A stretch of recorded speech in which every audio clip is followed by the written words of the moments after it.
Hello, welcome to Centurion's Corner, and today we are going to be hanging out with Moy.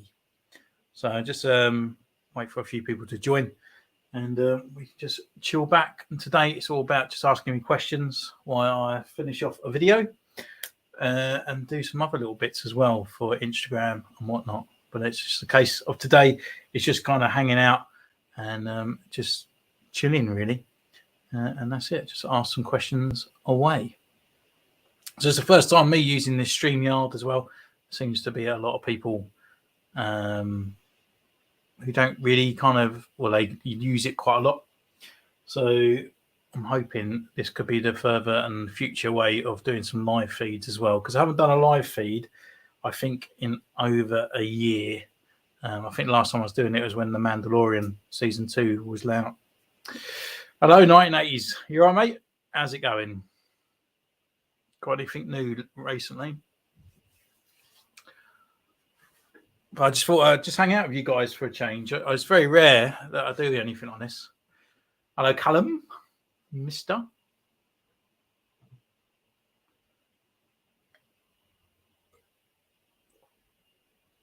But yeah, I'm just currently finishing off the G.I. Joe bat as well. His leg is in fully operational order, so up and around and stuff like that. So I've actually trimmed it down, used a bit more glue as well on there. So I'm actually quite happy how this guy is sort of turning out. I've just recently repainted his arms as well, so a little bit more silver, and I've painted his extra head into a red visor there, as it is like the G.I. Joe cartoon. And everything else, I'm just literally going to finish off doing a few other little paint spots on there, finish his guns and stuff, and you see me recording as I do it, to be honest, and I can just answer your questions. So using this StreamYard thing, I can actually click on people's things and they can come up like so. So it's the first time getting used to all this as well. I just literally watch a YouTube thing for it as well. Getting a lot of action figures for my Jabba's Palace display. Nice. What figures have you got? Are you only having vintage in there, or are you having a bit of Power of the Force and other sort of vintage as well, like sort of crossing over the brands?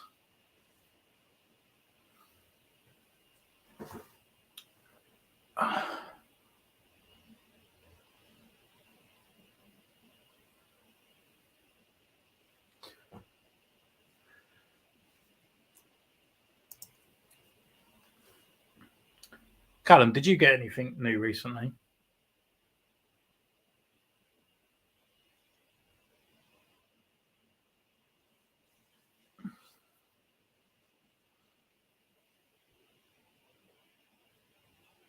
Oh, nice.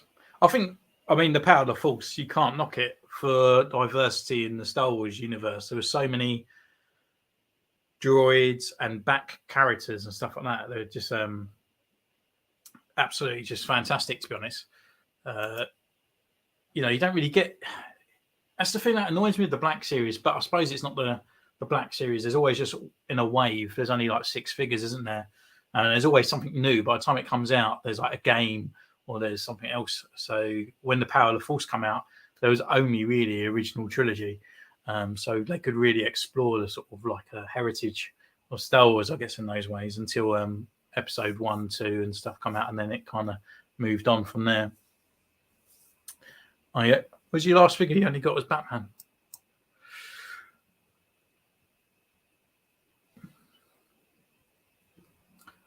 Well, for me, I got the Black Series. So these are the ones that arrived today.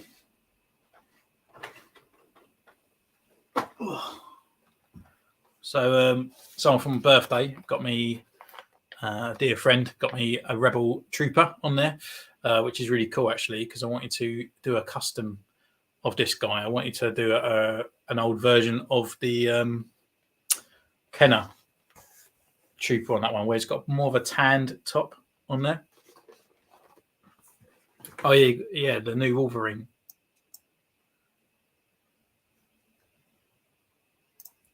Well, mind you, you've only done one picture of the Wolverine that you on Instagram.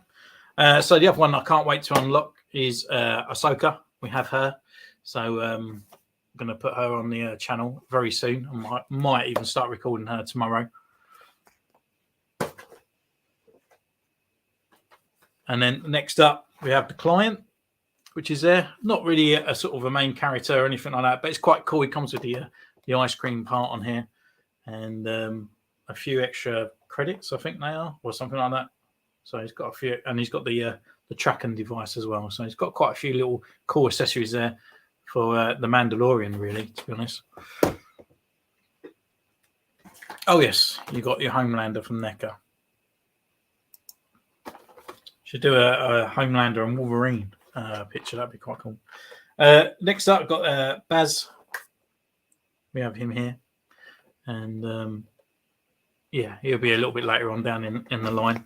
But one I'm actually really looking forward to actually unlocking, or opening, shall I say, is Antok Merrick, one from Rogue One. And I know it's like a reused X-Wing Luke, but I just think it just looks really cool. I just like the old moustache and the old sort of like World War style kind of look about him. I think it's pretty cool. But that is that. And that is it for figures at the moment that I've got to undo.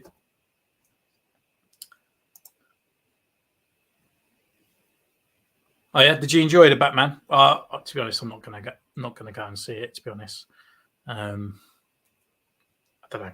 It's not particularly my film, but I heard it's quite good reviews. Did you enjoy it?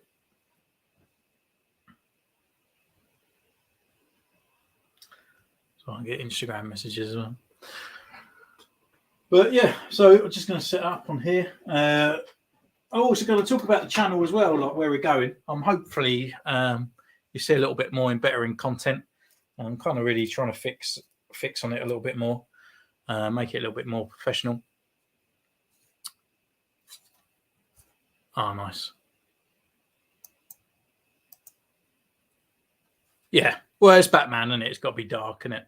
So it's definitely one of them. But yeah, so anyone that's going to be watching this a little bit further down the line and stuff as well. So the channel, we're kind of opening that up a little bit more. I'm actually opened it up to, you can join the channel now. I think that it's like the lowest fee, which is like $2.99 or something like that. So which is a bit cheaper than buying your sort of monthly magazine from the Lego shop or whatever like that. So it's just kind of goes straight towards the channel. And that means I can produce more reviews and stuff there for you guys as well. I've also put a PayPal donation thing down there as well, which you can support the channel as well. So there's kind of many ways of doing it. I kind of want to broad out, but it's kind of hard doing so. Just doing it on your own, to be honest. So any help, I hate begging and stuff like that, but any help is definitely a cool way to go forward. And you get cool little emojis as well of Clone Trooper helmets and stuff like that to use in chat as well to show your support. The best Batman film. Better than Batman Returns? Do you think?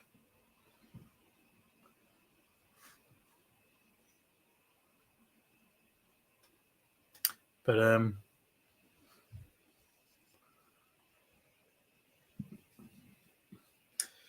yeah, so anyway, I'm just going to sit back. I mean, it's going to be a bit boring, to be honest. It's just here for anyone that wants to pop in to ask questions and stuff like that. Just going to have it in the background. I can't play music, which is one of the biggest things as well, like when I sit here and do some customs. So it is a bit of a quietness for me. No, like, yeah, it's fine, mate. Like, don't worry. It's down to you. I'm not asking you to do it. You're going to get the same content and stuff like that. Once I do start getting join sort of thing like that, I will do a couple sort of exclusive videos to those people. But I'm actually not thinking about exclusive videos where it's kind of like a review and stuff like that. It's actually going to be sort of like a thing of me just talking to people how I go about maybe doing the research and stuff for painting, and also showing how I perform my videos. So it'll be set up like this, and I record myself doing a video, from A to B, to be honest, showing people how I do it and stuff like that. So, and I'll put that kind of content in there. So if people want to get a little bit more behind the scenes and stuff, they will do.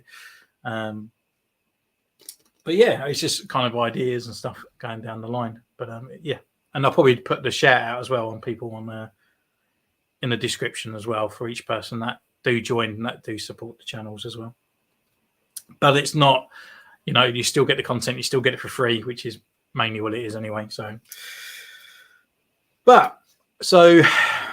going to have to show you a bit behind the scenes secret at the moment.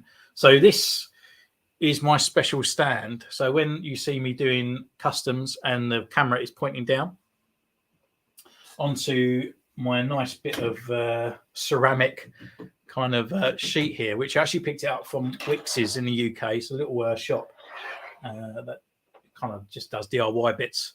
And it was 99p. It was just a tester for it's like a tile. And it was like a tester thing. And it's really nice, easy wipe. And it was 99p. So it doesn't ruin my table. It doesn't ruin anything else. And if it absolutely gets destroyed, I can go out and buy a new one. But for my stand, I actually made one out of Lego. So this is my phone stand for when I film viewing down. And everything I do is actually on my phone as well. A lot of people think I use fancy cameras and whatnot, but actually it's not. It's just literally all on my Samsung S20. And I'll do the whole entire video from A to B, photos and everything, as well as editing as well. So you can all do this at home. If you feel like you really want to sort of start doing it, then just hit me up on Instagram and I can actually point you in the right directions and what apps to use for even doing your thumbnails and stuff as well. So with this, I just plug into a Lego plate that I've got at the back here. That's behind that. And then I've got a nice giant flask. It's really heavy. And that simply clicks on the back. So we're all modern cons here, to be honest with you. So then simply I just get my phone and press record and start going with it. So I'm just going to reply it to a few peeps.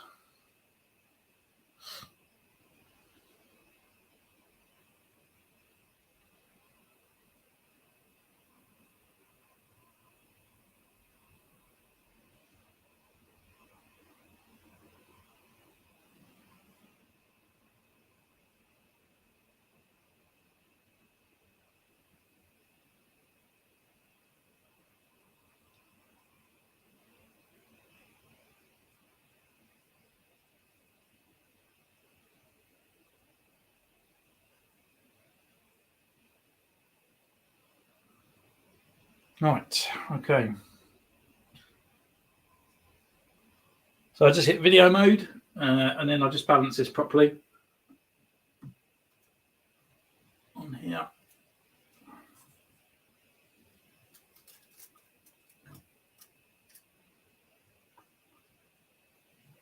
And then hit record and turn these around to stop any shadows appearing.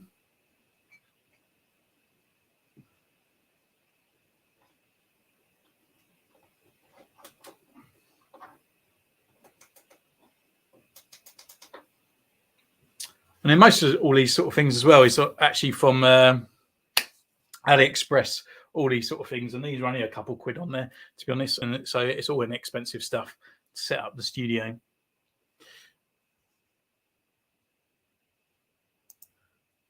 I've got here, what should I do with a bootleg Black Series Captain Clone Trooper?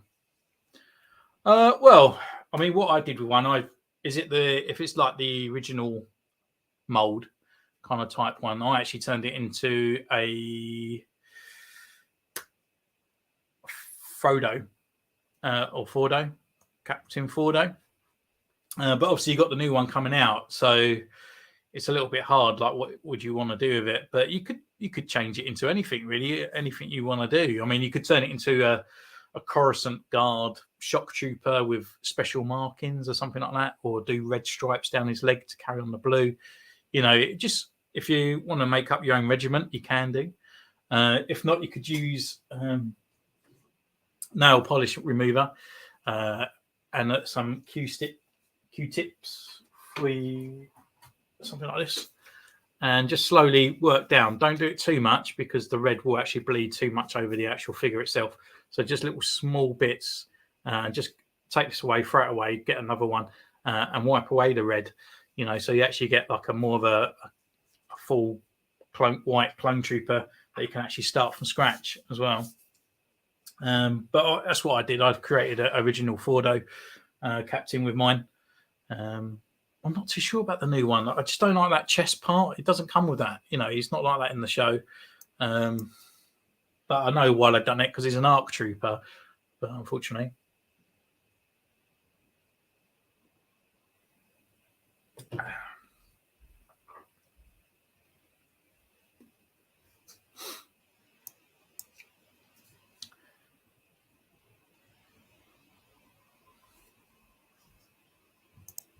Oh, no worries, mate. Well, it's nice to see you, especially you've been following the channel for quite a few years now, since I really started, to be honest. But enjoy your film, and hopefully I'll see you afterwards. If you do come back and stuff, I'll just be painting this guy up, just finishing him off, and adding a few extra bits to him, to be honest. And if not, you'll see it in the video once it's released anyway, probably tomorrow for that one. So if anyone else has got any more questions they want to ask, decent questions, not any rudeness.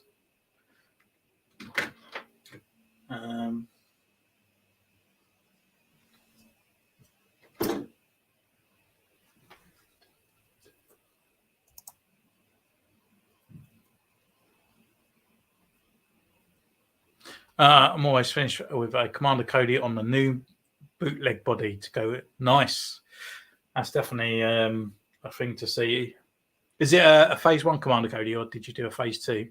Like, did you bring that? Is it a full custom, or did you put the head from the original release over onto the new body? But it's such a shame of that Commander Cody, isn't it? It's awful. We like his legs. Even now, they're just so gammy. Oh, you got the phase 2. So is it a custom head, or did it just pop over just nicely? And did you take off like parts of the figure to put onto the Commander Cody? God, this paint. God.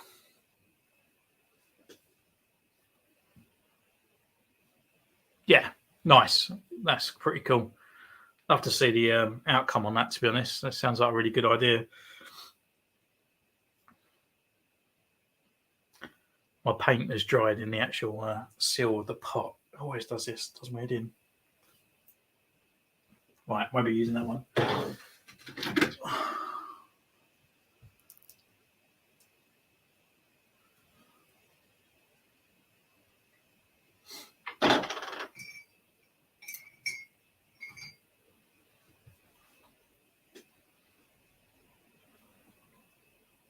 Yeah. Well, yeah. I mean, as soon as it's done, the battle damage is pretty sort of done on there, isn't it? But it's the paint applications. Come on, Cody. No, I've only got the phase 1 up on the shelf at the moment. But yeah, it's not too bad, is it? The paint sort of thing on there. But I'd love to see it sort of finished, actually. I bet it's quite cool. And the articulation as well, especially the whole body. And because he's an older clone as well, you can't even do anything with his legs anyway. I mean, they're worse than Darth Vader's, because Vader's legs do my head in, the way they just kind of keep spreading. And I think Iron Man as well, from Marvel Legends, he has that kind of problem where his legs just spread out as they go. I don't do lives that often, to be honest. I was saying at the beginning of the video, I think the last live I done was Mandalorian season 2. We used to talk about the episodes, and I think that was about the last time I've done a live. I don't really get time for it, and sometimes I just run out of things what to say. But I just thought tonight I can just sit back. You guys can ask questions. I'll record in the quiet moments.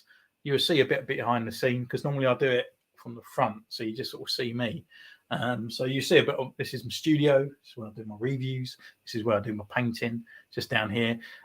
So yeah, you know, we can just hang out tonight. If you get a question, just fire it away. You can go away, come back. I'll probably be here for a couple of hours while I'm recording, doing the rest of the G.I. Joe bat. But I kind of want to do some more lives a little bit more often. But it's just finding content, things to talk about, because I can never really sort of think of anything, and I always end up looking a little bit boring on live channels, to be honest. So that's why I thought I'd bring it in, and you can see me do these parts. So yeah, I'll get my custom parts. So 3D printed is actually from an actual friend who prints them for me. You can follow him on Instagram as well. He's Clone-Based Customs, and you just ask him if you do 3D print. I'm not too sure because I haven't done any 3D printing for a while. I haven't needed to get extra parts and stuff on there, but if you follow him on there, and that's Clone-Based Customs, and then just give him a private message, and I'm sure he will either point you in the right direction or he could do it for you. But 3D printed parts, I can't remember it's been a few months since I've even done a custom, to be honest, for it. Nice. Yeah, I'll look forward to seeing that on there as well. Just send them over to me, and I'll share them in my story for you as well, which would be nice. So I'm just going to go around, finish this guy off. Just going to paint this guy's arms, and I'm going to paint his extra accessories with a nice chrome paint. It's the only thing Hasbro, when they start releasing these figures, they just always look very kind of like a bog standard grey when it should be nice and shiny. And it annoys me because they do it on other parts as well, other parts of the body. But when it comes to like guns and stuff, they just look so plain and just so just a very sort of gummy grey.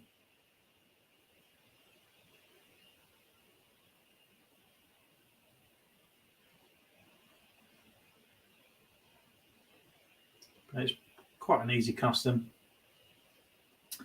And I don't know about G.I. Joe. I don't know whether I'm going to really sort of get into them. But I definitely do want a Storm Shadow at one point. I definitely want a Snake Eyes as well. So still not too sure, but I do enjoy sort of kind of upgrading the figures in a way, adding extra paints and stuff on there. And just bringing all figures up to date, really.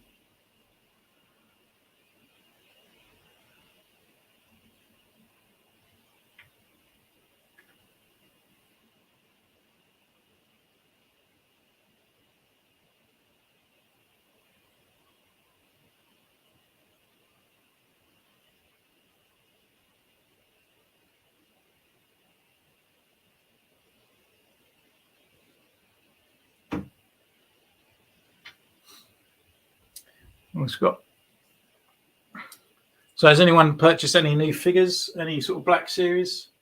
I mean, Black Series in the UK is literally taking a massive go for it. I think the Ahsoka wave is just like literally hitting. The Clone Wars 2003 figures, they're just hitting as well really quickly. And the other wave as well. I'm getting them all mixed up, but the one with Princess Leia and Ponda Bubba and all that in here, I don't think that's the same wave as the Ahsoka wave. It's the other one with Bib Fortuna and all that as well, which I can't believe it's taken Hasbro so long to bring out a Bib Fortuna. I mean, it's one of the original kind of characters, especially when they brought Jabba the Hutt out ages ago. Like, I completely missed that, but you know, you think that's like an iconic character to really go with alongside him. And even I don't really want them, but the Knights of Ren, we've only got one. We've only got one Knight of Ren. Like, how many are there? 6. But yeah, crazy. Oh, you got the Boba Fett. Is that the oh God, the cartoon one? the sort of like the anniversary type one of the cartoon and the holiday special. That's the one I was trying to get out of my head. But it's just a shame, like they bring out Boba Fett. I mean, you can get Boba Fett for anywhere, and I know it's kind of hard, isn't it? But they have upgraded Boba Fett, and they still bring out exactly the same mold as the old one. Oh, the Book of Fett, nice. Is that the throne room run? That's one I still need to get him. Still need to get that one because you got the other Boba Fett as well, haven't you? The in his sort of Tuscan robes and stuff as well. So it's like Boba Fett has only sort of like had kind of one look all this time, and now he's got plenty. But I'm painting this, and I'm not even doing it on the camera.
Right, that's all that done. What other customs are we all working on? Has anyone got customs coming out, or anyone else want anything else for upgrading as well? Anyone want to see a character specifically done? Because at the moment, I think the next one I might do is Zero, an upgrade. RS thing I want to do as well. I don't think the new Ahsoka needs an upgrade, but we can have a look at her and see if she's missing any details on her. Yeah, there's quite a few. I think most of the bounty hunters, especially Bob Forlum as well, kind of needs it as well.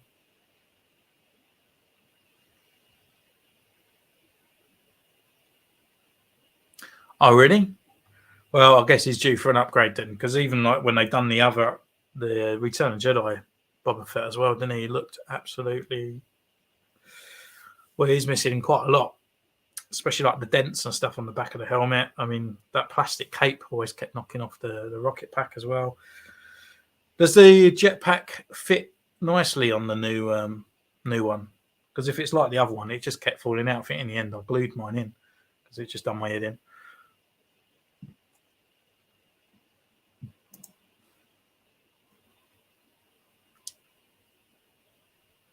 Oh, nice. Was that a clone trooper? ZC is a pilot clone trooper. That's one I always wanted to do, but I could never find a 3D printed helmet of a Phase 1 sort of clone trooper, because there's quite a lot of nice looking ones there, and it's quite easy on the thing as well.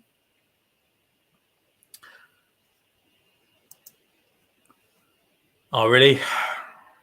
It just annoys me. I mean, surely when they're going around the table, sorry about the glare of the light, but when they're going around the table and stuff like that at Hasbro, I mean, surely it must fall out and they must be like, oh, that needs upgrading.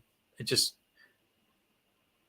it's part of the figure. You're never going to take that jetpack off unless you're going to sit him down in something like that. But as a collector, normally they go on the shelf. We take pictures.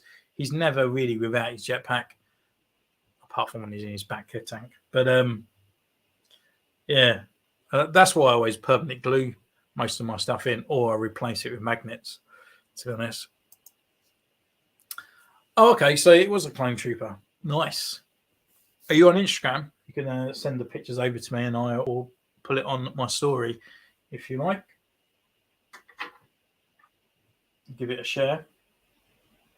I'm always sort of interested into what people would do, what kind of customs as well that you can come up with.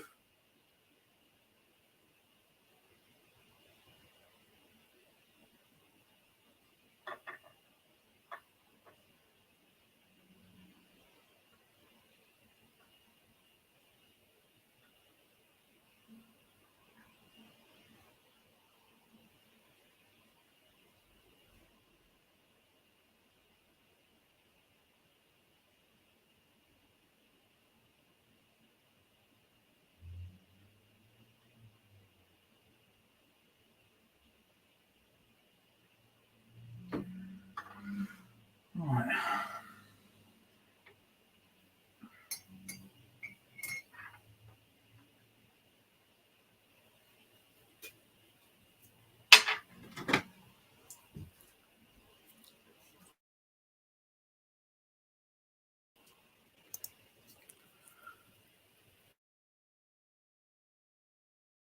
Get that out, to be honest.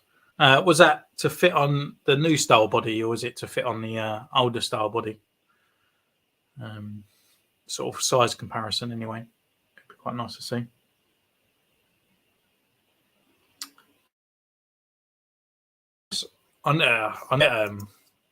There's one I've always wanted to do was Ganch, but Hauser, yeah, we have done on the channel.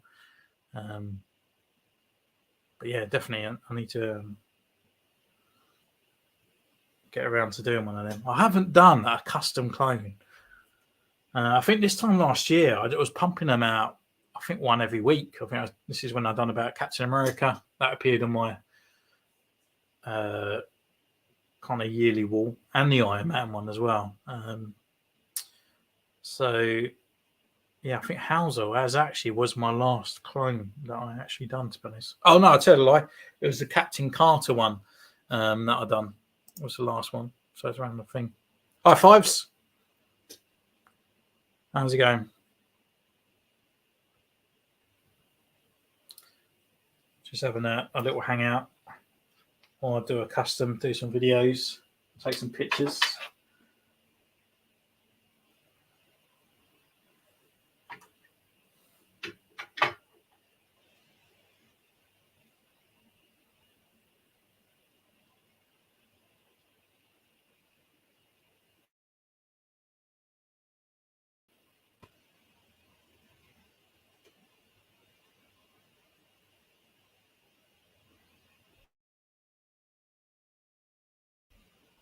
So I'm just currently doing the G.I. Joe back and just applying some gold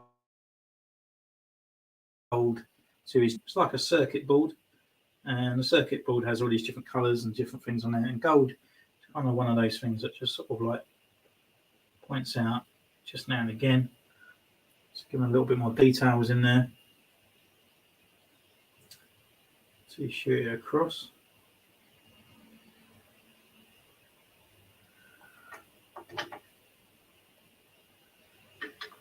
Just highlight the wiring inside as well.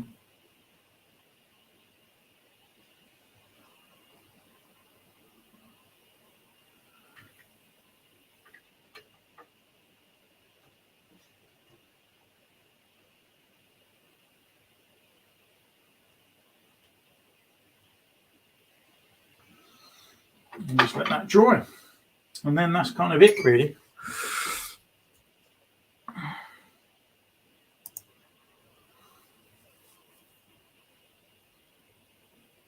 Oh, nice. Yeah, so you are using it on an old style body then for it. And to be honest, my general preference, I always think the older body is still better than the new. The new one has grown on me. But when you actually put them side by side, the articulation, of the old one is really, really bad. But let's just turn that down a bit. I'll turn it around. It is really bad, but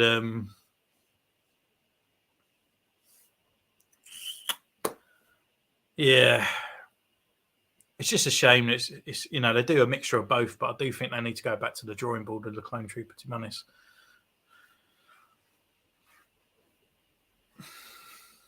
So we got now. Oh dear, you got bored. All right, go back on Fortnite. You should need to level up a little bit more. Hello there, Wayne Duckett. Hello indeed. So we've got the Kenobi then, obviously saying hello there. Kenobi's out soon. Are we all anticipated for that? And I'm really surprised, actually. I put on my Instagram, I've done a post to say, would you like to see a fight between Darth Vader and Obi-Wan Kenobi on this thing? And, you know, say yes or no. Like, would you like to see an actual fight between those two? So they had actually fought between Revenge of the Sith and The New Hope.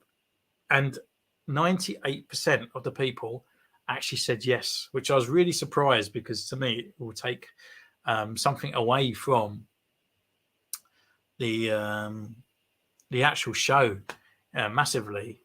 Or take away from the old films, like the old nostalgia, especially with people who are in their 20s now that grow up with Revenge of the Sith, that in your head canon that they haven't seen each other since that last film of Revenge of the Sith to the new, and now they're gonna, you know, if they do duck it out in this one, you know, it's going to be a bit of a mindstorm, because like every time Darth Vader's like, oh, I haven't felt that presence since, and it's like, well, a couple of years ago actually we had another fight, and I knew that Obi-Wan was still alive, you know, which makes Tarkin's quote a little bit irrelevant as well.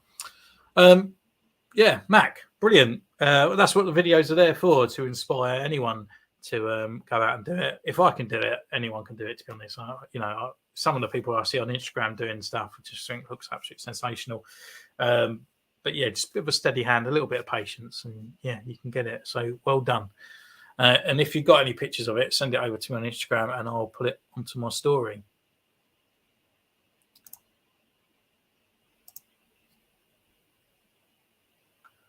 Yeah, Clone Wars flashbacks would be great, wouldn't it? Maybe they might. I mean, because obviously they done it in the Book of Boba Fett, which really, apart from, well, I mean, they brought in Baby Yoda, but Baby Yoda had really nothing to do with the Book of Boba Fett, you know, and we got flashbacks in that as well. So, yeah, potentially we might do, you know, so it will be pretty cool, to be honest.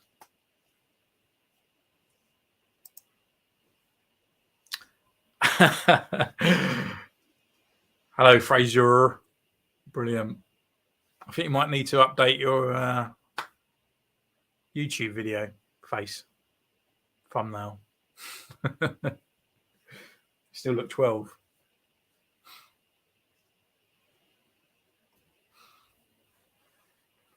But yeah. What else we got? Oh, well, I don't know what else we got coming out really for this year. Is Ahsoka out this year? I can't remember. I should really sort of read up on this stuff maybe. But I suppose we'll get more figures down the line for it.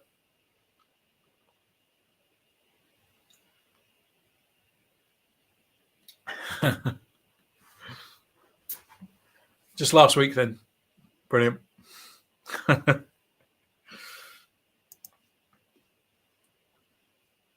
Oh dear. Well, I might have to subscribe to you to see what videos you got.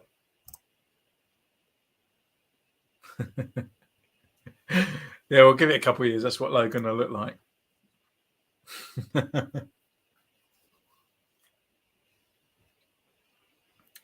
Oh, brilliant.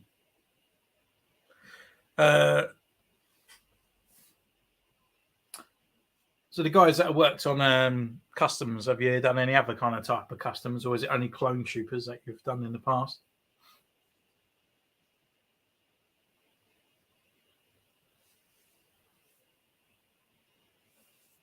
Let's just stop that for now.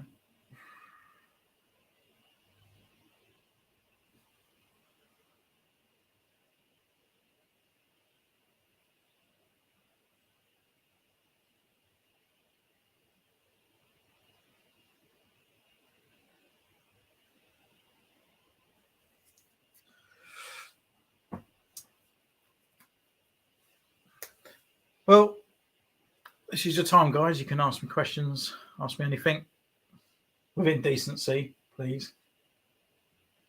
As I know you two are in it.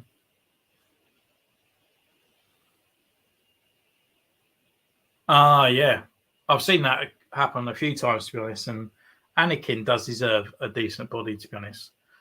I was kind of with talking about Mace Windu as well. I have actually got him pre-ordered from the 2003. Is it the Clone Wars one? And he's actually got the gauntlets, hasn't he, for the clone troopers and stuff like that. So I was kind of thinking, if I get him, I might remove the other clone armor and stuff and make a version of Mace Windu from the Clone Wars of 2010 to coincide then with Obi-Wan Kenobi and Anakin as well from the Clone Wars ones there. Because I think it just looks really chunky. I get what they're doing, it looks fine, but he just looks really, because he's quite a large character anyway, that extra armor on top just looks massive. So we could just put that on there and go with it, to be honest. And I think it'll make him a quite cool looking, kind of cool body, to be honest. But I'm hoping he's actually got his Jedi belt underneath, because he's got a massive clone trooper belt on there. My favorite clone custom.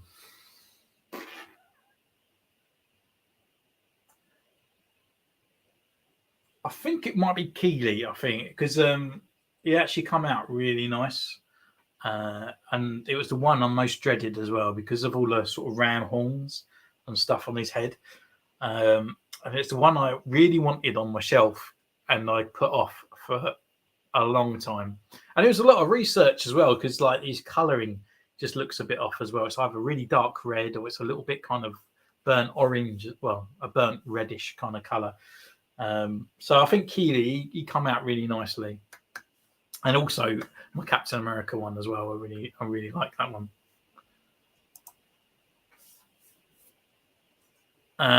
Yeah, that's what we just talked about. I keep forgetting to put these things over on this side here. I've done some Marvel and DC, nothing too big. Oh, so what have you? Wait, just let us know what have you done. So, let's talk about it. My least favourite clone custom. I do think it's the last one I've done. I think that's why it kind of put me off a little bit. Was Captain Carter one. I had such big ambitions that it's going to look so good. But the blue, I've done it once and it wasn't the right blue. I've done it again and it was just too bright. And it just didn't come out as good as I anticipated, to be honest with you. I think that's probably my worst custom. I didn't enjoy doing that one. And I completely destroyed the figure by painting over it completely blue as well. So the concept was good. It looked good on paper, but when I actually initiated it, I didn't think it worked that great. So, and I think the fan base custom, the favourite one as well, was the Templar Knight. It actually got a lot of coverage on that one. A lot of people liked that one.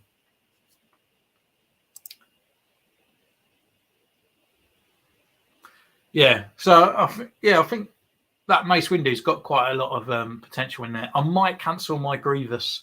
I have got that on pre-order. I don't really use the other Grievous either. I don't really use it in things. It's exactly the same figure, and he's just a little bit undersized. And just having a white version of him on the shelf, I did kind of think about picking up a Grievous when they just sort of got re-released to actually do a custom of that Clone Wars one, because I thought he looked pretty cool in white. But now seeing it, it just doesn't look great. I don't think it's just it's cool to have on the shelf. It's another version of Grievous, but it just looks like Grievous. They haven't put the extra head on there with the wider eyes, like the really big cat eyes and stuff on there. I think if they'd done that, made it kind of look realistic in a way as well, I think it would have worked. But being undersized and just being white and being that same kind of figure that just kind of collapses everywhere, it's not really selling it for me. And I'm being quite selective as well on the figures that I'm buying as well recently, and I'm doing it a bit slowly over in the UK as well. I don't know if most of you probably in the UK looking at the timing sort of thing on here, but they're actually coming out to shops a bit more, HMV, Smiths and stuff like that. So we can actually take our time to go out there to filter out figures, and also where they are going into mass-produced sort of shops and stuff, they're holding on to stock longer and it's actually getting reduced. So we actually sometimes getting Black Series figures that actually are reduced down in price as well, which is great, because where they're coming out at $23.99 now, it's absolutely just horrendous. I mean, every time there's a wave that comes out, they just keep bumping it up. And every time they do initiate a release, they're always saying 2023. I mean, Christ, look, I think most of the figures that are supposed to come out this year now are out. So whether or not they're going to sort of start bringing out some newer ones for Christmas, or they're all going to hit at Christmas, because it just seems weird where they're producing stuff now or showing stuff off until 2023. So yeah, this year's a little bit stagnant going into the last quarter, that's for sure, especially after this month. So I can't even think of what other wave sets are coming out for Black Series, which is good, because my money's sort of filtering over into the Marvel Legends side of it now as well. So, you know,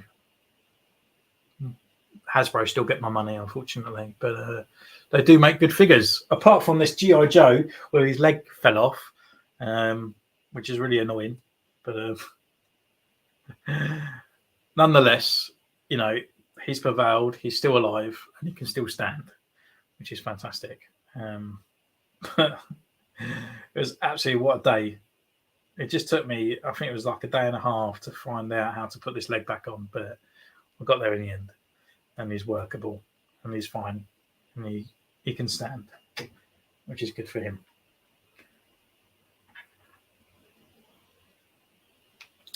So what other, well, God, I can't remember people's names. Ayla Secura is supposed to be coming out. Is there any other sort of Jedis you would like to see that's coming out? Any more Joes? Yeah, I mean, we spoke about it before. I definitely want the Storm Shadow, the sort of like the more regular looking Storm Shadow. Snake Eyes, I definitely want. And I've seen one on AliExpress, because it needs to be the visor sort of type one. I've seen one on AliExpress, and he's retailing about 24 to 30 quid, which is pretty good, because you can't get him for love of money now, because he's just disappeared. And as you know, I'm a massive fan of Flint, so I kind of think I need Flint. But if I get Flint, I need Destro, and if I get Destro, I need Cobra Commander, and then there's Zartan. And if they brought out Quick Kick as well, because Quick Kick was my favourite G.I. Joe guy as well. So I don't want to get into it. I really don't. But there's so many cool looking G.I. Joe figures, and I love them. And especially where they're bringing out the retro in 6-inch now. So they look like the cartoon versions as well. I'm more going to be a sucker for those as well. So potentially down the line. Yeah, Pancrew will be cool.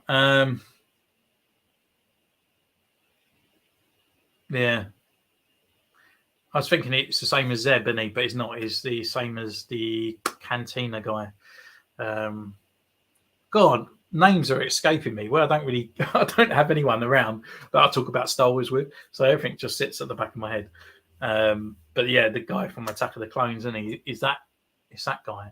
And I'm quite surprised actually they haven't actually done a deluxe figure of that one for it.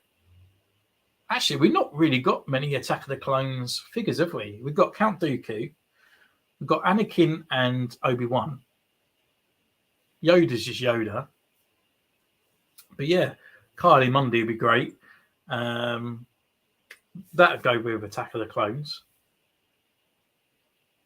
But Padme, we've only got one Padme. Like, she's got millions and millions of outfits, and I'm sure she'd be as popular as Princess Leia in most of her outfits, especially the Queen outfit, from Phantom Menace. And again, I'm quite surprised actually that the prequels are getting overshadowed, aren't they? Really, like with everything, there's not a lot of many characters there apart from Anakin and Obi-Wan Kenobi. We still haven't actually got a Palpatine or anything like the main baddie from it, which is quite surprising as well. Even the magma droids, and there's just so much in the prequels that we just not even had out, have we? So just loads of it. Yeah, Kylie Mundy would be cool. It's actually used to be one of my favourite Jedi's. Kind of sort of second to most to Ket Fisto, to be honest.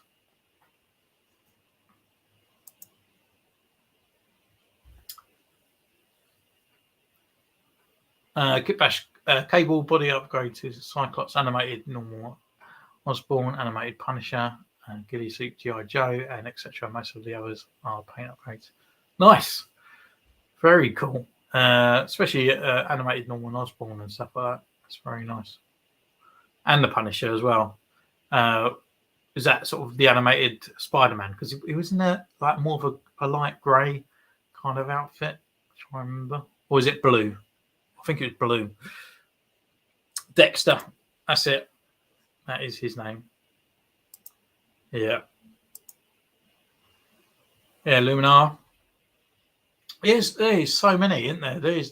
And even a standard clone. They could actually do a clone with a Boba Fett. So you got the sort of different age groups of like a sort of like early 20s, late teens clone to the ones that are sitting down eating their dinners, and with a baby Boba Fett as well. So I'm quite surprised actually that they've gone down that route. It's just come to me like how they haven't even sort of produced that many figures for the prequels. Yeah, Droidica, Super Battle Droid, all the main kind of things as well, and they've appeared in the Black Series as well. The Mandalorian.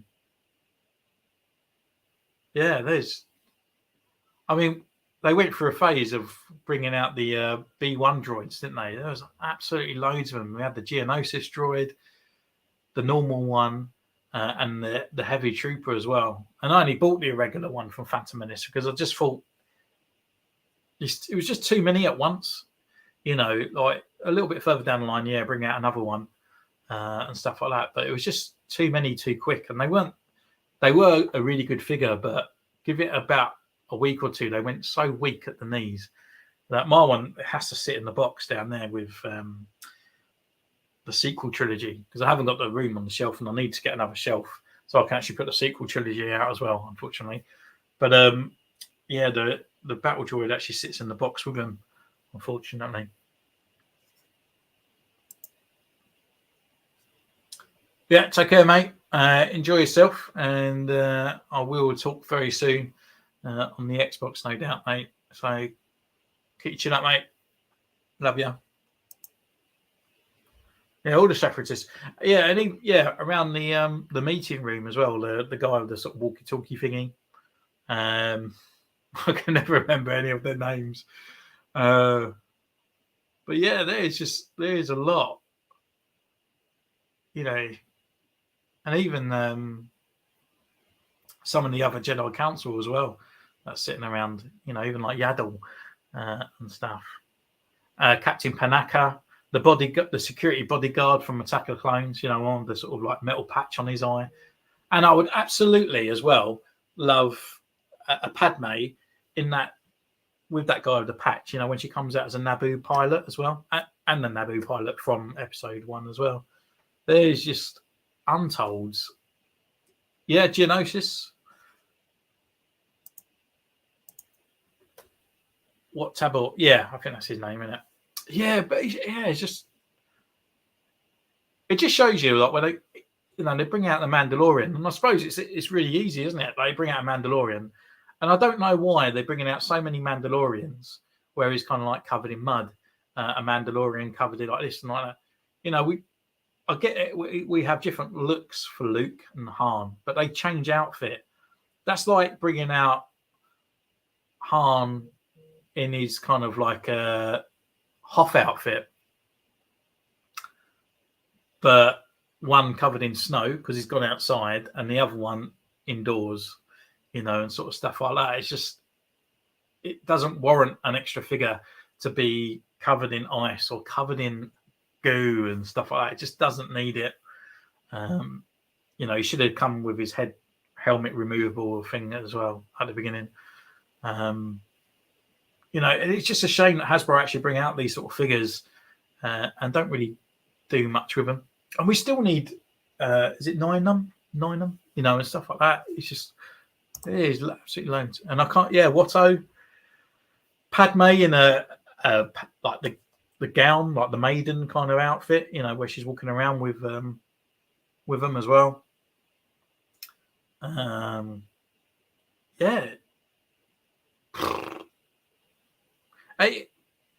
kind of sad. Oh, well, I suppose. But I mean, even Lego have more variety in action figures than they do the Black Series, which is a bit, bit on the strange side on that one. But I just, I mean, the sequel stuff isn't going to sell even if they bring it out. I mean, I still didn't bother with Dark Ray, to be honest. She just doesn't do anything for me. And the film as well didn't really do anything. If they brought out a Lando from that movie, would I get it? Probably not. If they brought out anything else, maybe if they brought out a Finn, I might do, because the other Finns are a bit naff. But the only ones I would be interested in, which were rumoured, which they haven't actually produced anything about yet, was the Jedi training Luke and Leia, which are probably is the only kind of looking guys that I would get. And maybe a Luke, how he appears in front of Kylo Ren as well. That kind of Luke there. But for sequel stuff, no. It has been a while. Yeah, mate, how's it going?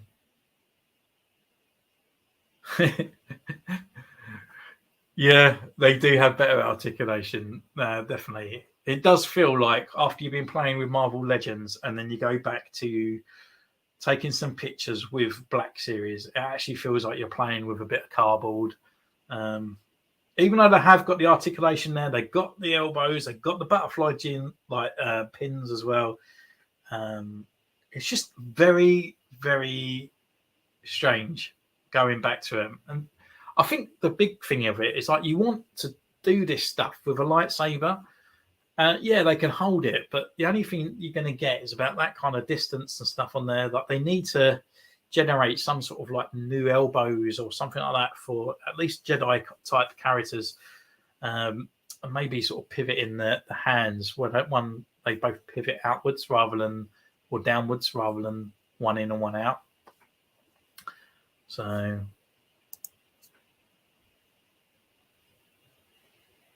New Lego Star Wars game and new sets. I don't even follow Lego anymore. And I stumbled upon some other stuff the other day, and I was like, I wonder what Marvel Lego sets are out at the moment. They were a little bit dire, to be honest. I think it's because where Lego went up in price and the actual production of the actual crafts of the ships have gone down. Like the X-Wing looks a lot smaller. Boba Fett's ship looks a lot smaller. The TIE Fighter was a lot smaller, and the cost went up. And because of the size comparison compared to what I did have, it kind of put me off the new Lego stuff. But I was just about to say, the hallway set looks really cool. 25 quid, it's probably about a £5 extra compared to what I would say it's about a £20 set. But it does look cool, and I do like that Luke minifigure as well, and especially with the battle droids as well. It does look cool.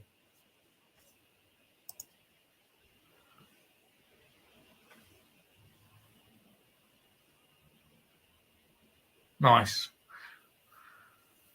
Yeah. Well, I think I've got the Lego Grand Inquisitor actually somewhere.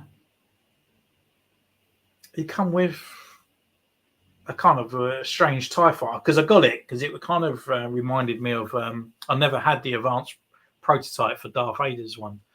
In the end, I got a bootleg version of it, but yeah, I got the old one of it. Yes, we do need to do a Homelander one. My little Lego guys are over here. This is like my popular pot. So I've got all my Lego Star Wars figures over there, but this is like my to-go-to pot of Lego figures.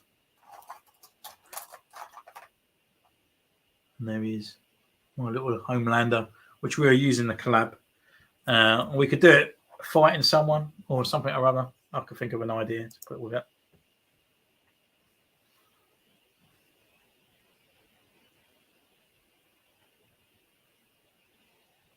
And Luke knows he did give Grogu freedom of choice, unlike on Coruscant, no freedom of choice. It was very strict. It was. I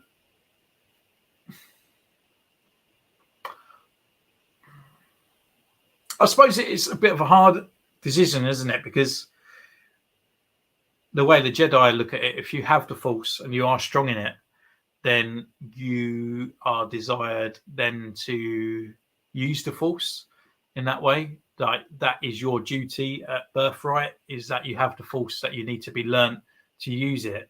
And if they get a hold of you, then they can train you up. But if they let you go out on your free will, I mean, what's to say that you go out, go, no, sorry, mate, I don't want to go to that school. And then you leave, and then you get in with the bad batch. Not the bad batch, but you get in with the bad crew, people out there. And people tapping into the Force in different ways and stuff like that, and using it for bad, which probably generate more dark users and stuff like that as well.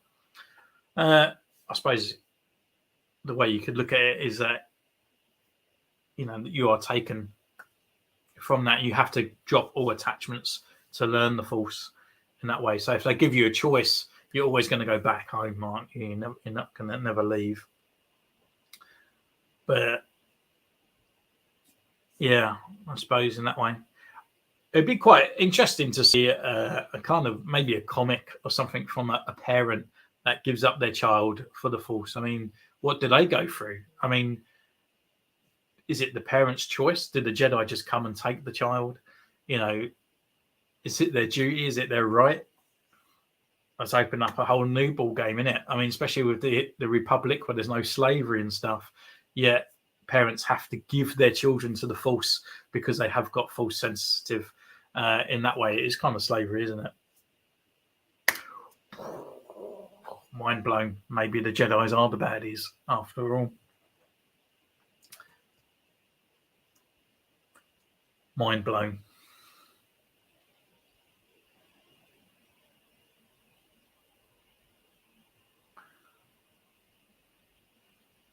Oh, really?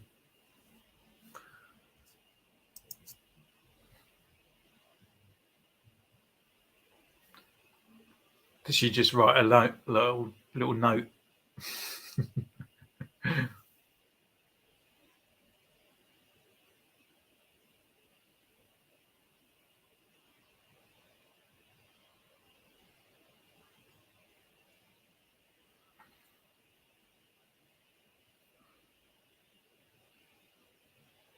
All right, let's just add some of your stories onto my Instagram.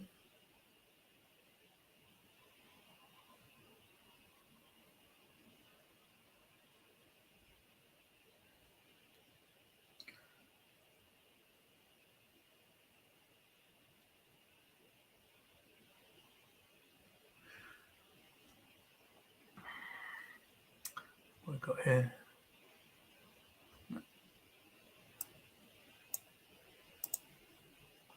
Well, Sasha and some other Jedi who left the Order on Coruscant had a better life, or let go of the Order. Yeah, I think obviously they did. You know, being Ahsoka, did she actually leave the Order? Like, she still carried on Anakin fight, really, didn't she? Because Anakin never actually listened to the council either, even though he knew he was under the order. And I think that's more thankfully to her teachings of Anakin, in a way. I suppose that his mind was never really full set into the order. He did actually see the problems with it for going in a little bit later. But she still had these teachings, and she still followed the light side of the Force, and still be a guardian, and still cared to the bigger picture of what was going on. That's why she went and fought for Mandalore and stuff like that. So even though she was sort of banished, she sort of still cared for the cause rather than sort of disappearing. So hopefully with the Ahsoka as well, we will actually get some sort of like where she was during the original trilogy and stuff like that. It just seems a bit weird that she sort of just disappeared. Or maybe they did cross paths. Maybe she went on a different mission while they was going to Endor and stuff like that, to, I don't know, those Inquisitors and all that could be still about. Some other Dark Jedi users as well. So there's loads of stuff they can build upon now, because they are sort of working. I mean, especially where they can do that technology now with Luke Skywalker's face, but they can do anything now. If Disney can actually do that on screen and Hasbro still can't do that as a 3D sculpt and Kenner for the last 40 odd years, they still can't get a good Luke likeness. So if they can get it on screen, then they can do anything, I think, in that opinion, in a way.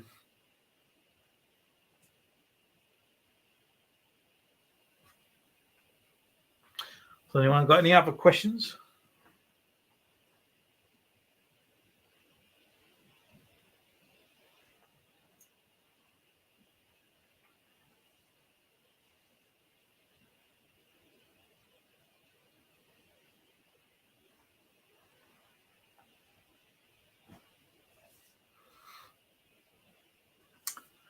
But what did I do there? What number is 19? 20? It's mental that we got 20 figures now in the Mandalorian set.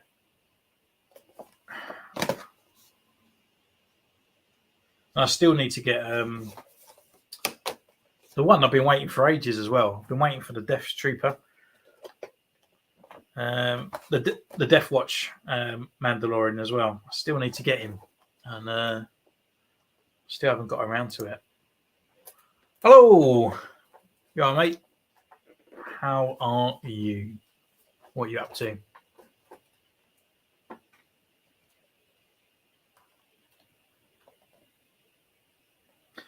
Yeah, can't wait to get this figure out. She looks absolutely fantastic.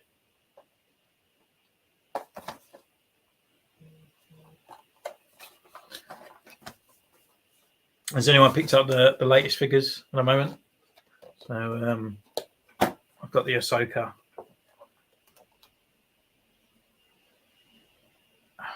And the Klein. He actually feels quite heavy, actually, as a figure. It must be like the big vinyl cape, but it does actually feel quite a substantial guy, to be honest. And I'm glad I'm getting the Rogue ones as well.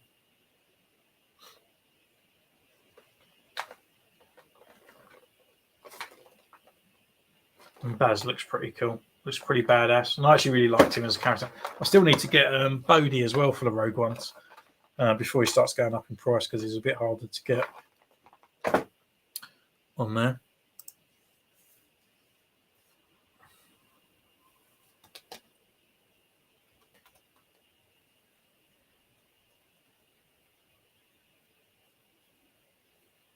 Well, I'm still followed on the Lego sets, and was an artist who made it. Oh, there was an artist, fake Force Ghost piece, and was some people say it was bad and glad it was a fake. Oh, really? Was it actually just a block, or was it actually a transparent figure? Because they've done all those on they could even do that, to be honest, because they've done most transparent figures on Ninjago, didn't they? Yeah, that's fine. I understood. I apologise, community, but he did say he's relatively piece of work in Lego something is like that. But yeah, I'm quite surprised I haven't done the Force Ghosts, to be honest. Probably as like a May the 4th. Has anything been confirmed for the May 4th? If you spend normally about 50 quid in the Lego shops, you normally used to get a figure. And I've actually got Raven around somewhere, I think, or Riven. Is around somewhere.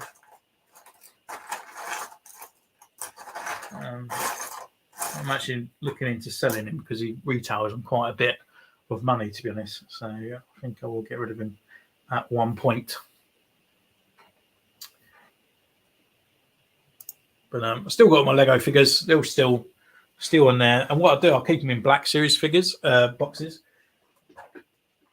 And they're all kind of, I say, branded in a way. So this is like my Bounty Hunter Lego box. So little Bounty Hunters, kind of like other people in there as well, like Ula, the Tusken Raider. So maybe like the Denzines of the universe in a way.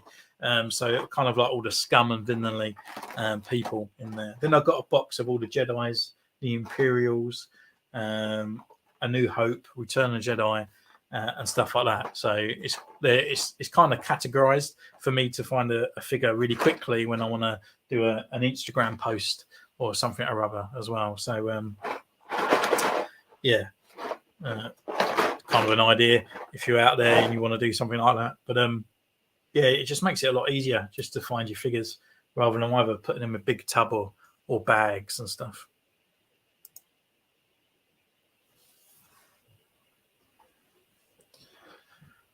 Does anyone want to ask any other questions?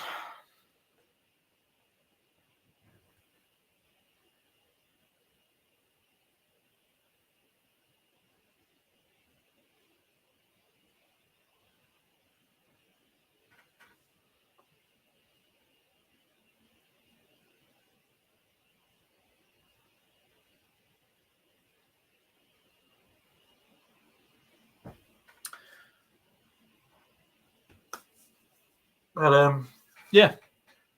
But what we've still got people in here. Just to let you know, there is a join button down the bottom as well. I think it's about $2.99 as well to join the channel. And I will be uploading probably in the not. I was actually thinking when I do the Ahsoka review, is actually record myself doing it and then just showing you a step-by-step guide, which will be one of the first videos on the join as well. So you actually see a behind the scenes of me actually completely filming the video A to B rather than from the standard point onto the actual display. You'll see it from here, watching me do it and getting all my bits and bobs and just telling you little tips as well. And it might help you to start your own YouTube channel if you want in that way. Because there's not really many guides out there. And when there is guides out there for people starting their YouTube channel, it's very kind of like, hi, this is me and blah, blah, blah. What you want to do is practice this. And what you want to do is this and that. Talk about this and talk about that. And the best way of doing it is actually just doing your own videos. If you scroll right back and watch my Mace Windu review, it's absolutely awful. It was my first ever review. It was just so bad.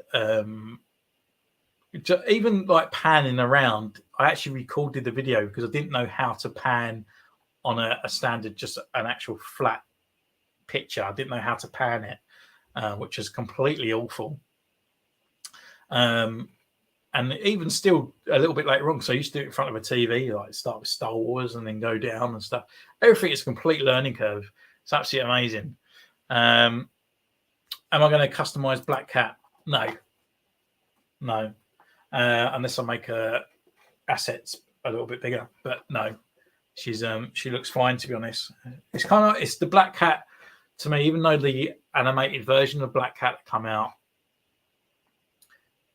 she needs like the fur collar and stuff around like that. She hasn't got that big fur collar and stuff, it doesn't really look right, or the big bushy boots and stuff. And that Black Cat is literally the pinnacle Black Cat in there.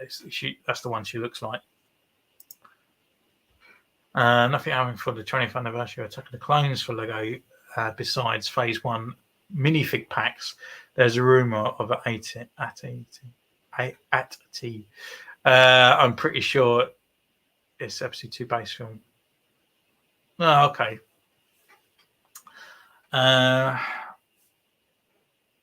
Yeah, I don't know what they could do really for Attack of the Clones. It's all very kind of probably quite hard to do. I mean, it's either going to be a boring sort of droid factory bit. It would be quite nice actually for Lego to actually finally do a Jedi Council room. To be honest, they haven't done anything like that. One of the best sets that I had, it's still about, I think. And I had the Palpatine Senator Office set, which is really, really cool. And I got it because it literally come with Plo Koon, come with Ket Fisto, and come with a few others as well. It's a really good set, actually. And then the next one on that, I think they've redone it since then, but it was the Return of the Jedi, the final Jedi duel. That was a really cool throne room as well. But they need to do the throne room of the Jedi Council. That's for sure. Even in sets or modules and stuff, that'd be quite cool. Like the earlier days of the Lego Star Wars.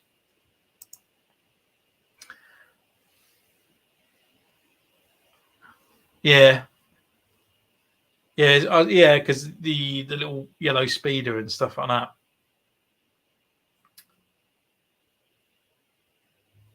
I can't even. No, have they ever done the ship? You know, when it comes in on the Attack of the Clones, the one that Padme comes in, it's kind of like an old World II bomber, isn't it? It sort of flies down. I don't think they've ever done that in Lego form at all. Which is quite a cool ship, actually.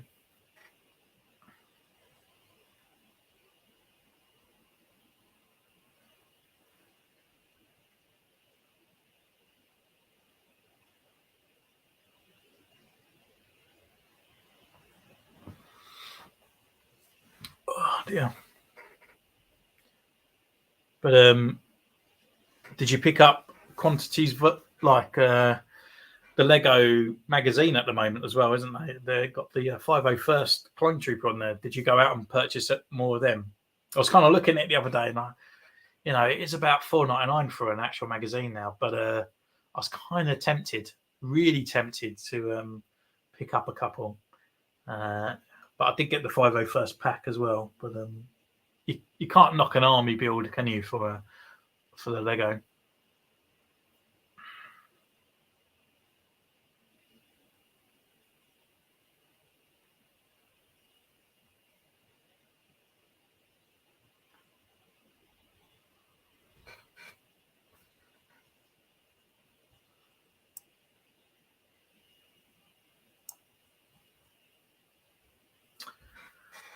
So, Callum, if you could have a custom clone trooper, I know you got Neo, but if you could have a custom clone trooper, who would it be?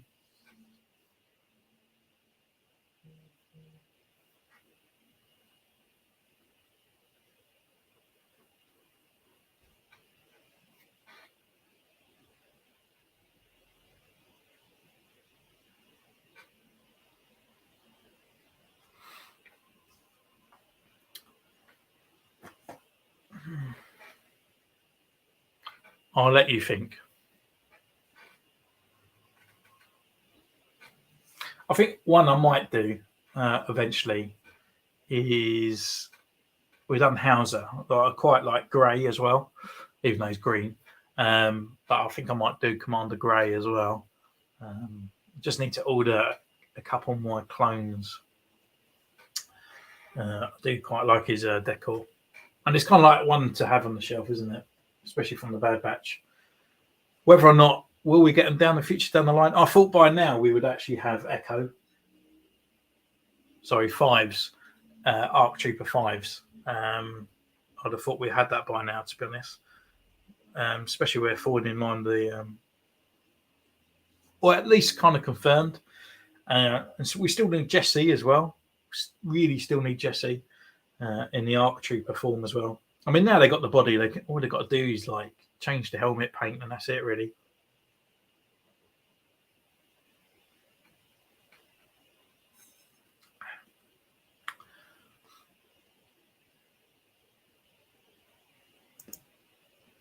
2,000 sets were battle Geonosis Navy.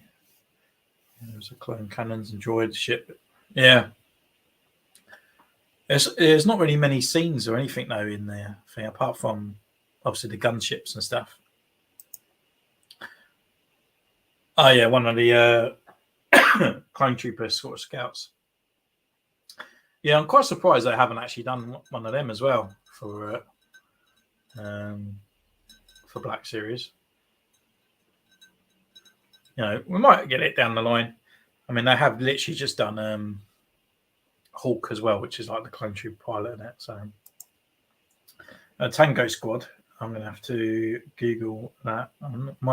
Even though I do like clones, my head is a little bit behind.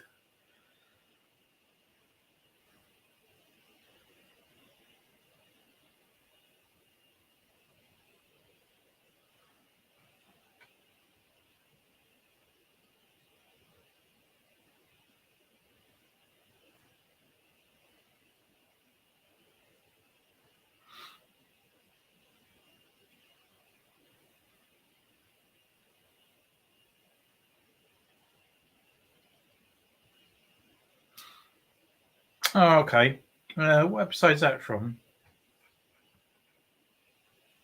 Ah, the zombie one.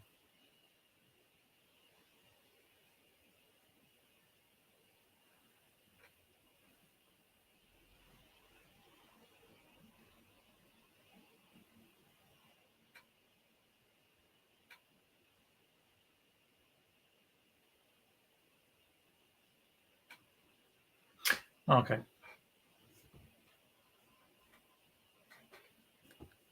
Nice. Yeah, I'd like to see them. They look pretty cool. Are they part of the 501st? Or is it a complete... I've got one picture where it looks kind of like they're a bit dusty red, but then another one, they're all in blue. Because I remember the pattern for the one with the lines across this way that I was kind of thinking about doing that one. Yeah, just saw that, mate. I'll put that onto my story in a bit. I've literally just got Instagram posts coming out of my eyes. Right.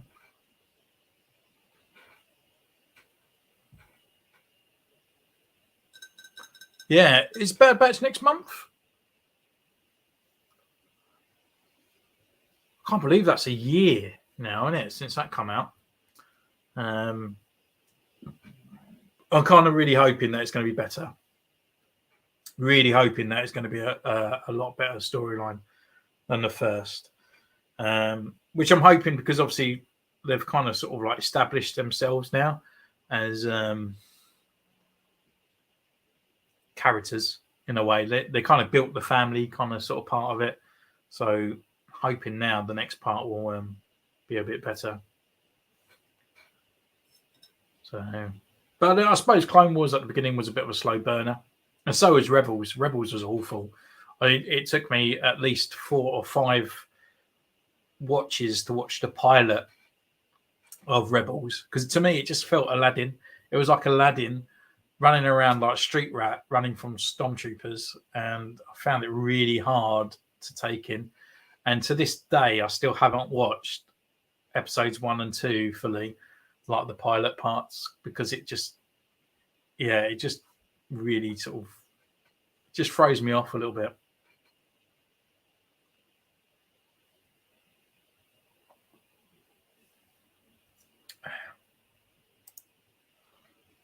Yeah, some scenes are really good, weren't they? Like, I think there's a bit where it was that forest kind of thing. They was looking across. It actually looked real.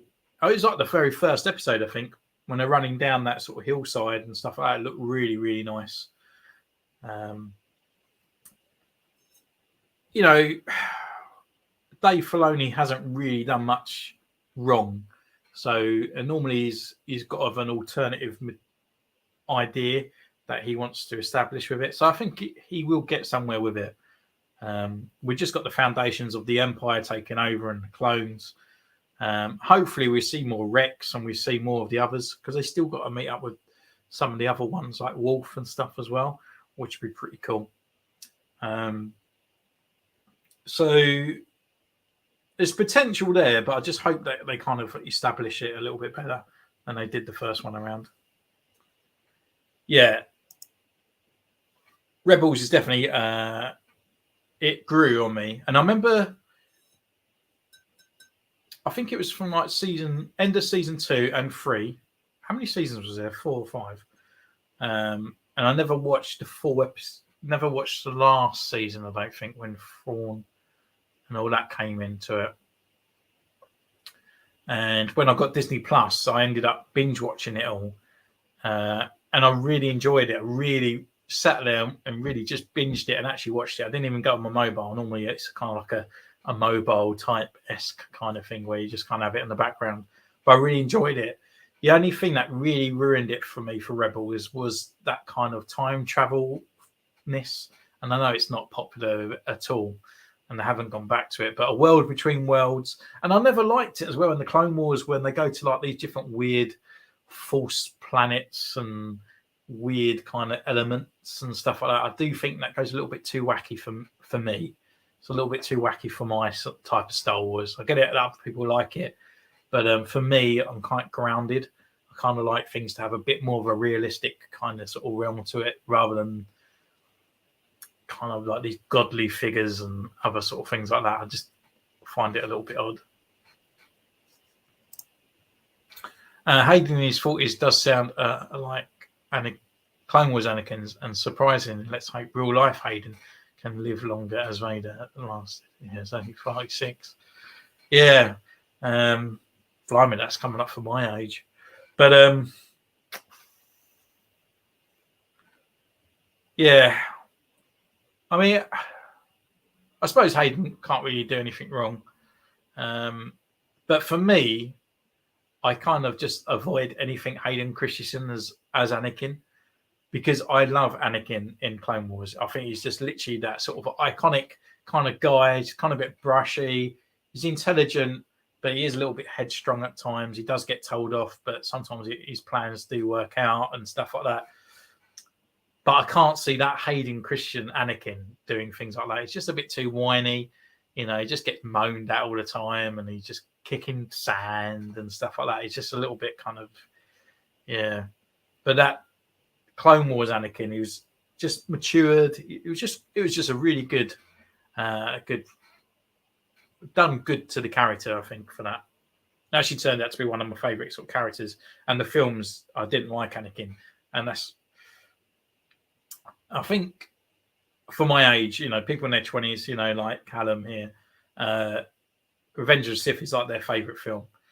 But for me, Darth Vader, you're expecting this sort of like dark entity kind of guy. And then they just put in this little whingy kid, and it's a bit like, you know, that's Darth Vader. When you're growing up with it, it's not too bad. It's quite easy to digest. But when you're sort of like in your mid-20s and then you're like, what? That's Darth Vader? No way. So it was kind of like a thing. But as the stories have gone on, we've got more content, and you actually feel sorry for Anakin. You know, you can see why he turned to the dark side eventually, because he just literally wants to save anyone, but he just got brainwashed into thinking that other things are bad. You know, just sometimes when you've got something in the back of your head and it's niggling you, like you did with the Jedi, someone just saying that in the back, you kind of believe what you want to hear, and that's kind of what happened to him.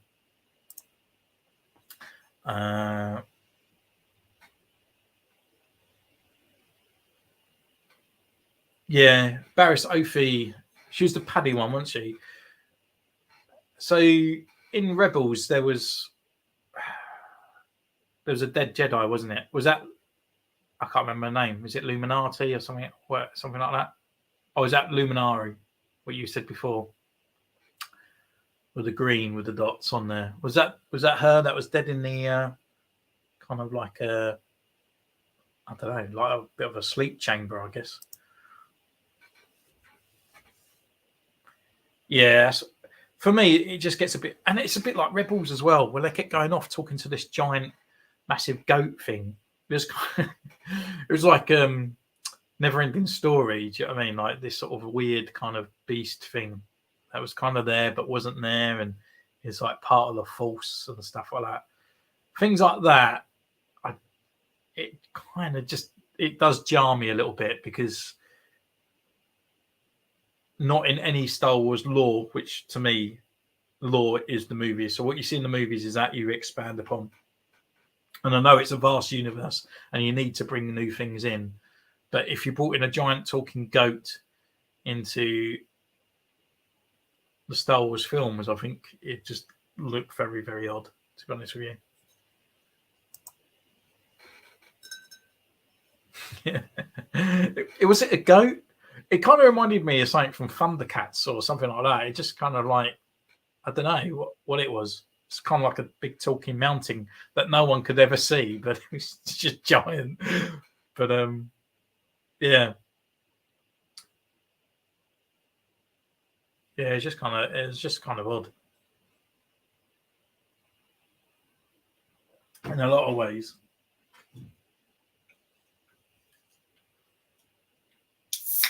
But the character building they done in that was actually really cool, and you actually cared for every single character as well in the actual thing. There weren't really anyone annoying.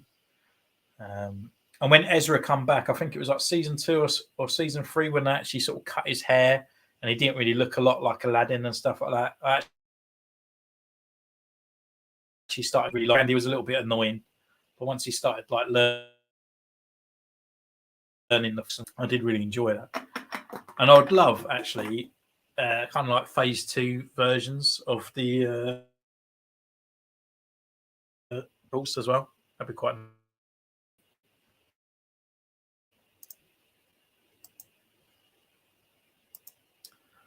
Hera. No, I quite like Hera because she was kind of like the leader. She didn't want to hang around and take any kind of bull. And I kind of respected like the mutual kind of relationship that she had with Kanan as well. Zeb was supposed to be, I suppose, comedy, I suppose, and stuff like that. But there wasn't really one that I really, really hated. And Hera is actually a brilliant Black Series figure. I think she's really, really cool. But yeah. Trying to think. I mean, they haven't brought out, I think, other Rebels as well. I mean, they brought out the Rocket Trooper, didn't they? But one figure that I would love from Rebels is like the Imperial kind of Mandalorian figure. The in the white. Absolutely, yeah. That's one figure they need to produce. To be honest, they look brilliant. It's kind of like the old Ralph McCorn kind of sketch and stuff like that. They look pretty cool. So, trying to think of other sort of figures. I suppose you've got the Imperial Officer, but again, it would just be a Tarkin body again. As soon as it's an Imperial Officer, they just produce that whole body, and they'll just give him meat chops for that. But trying to think of other figures that they have.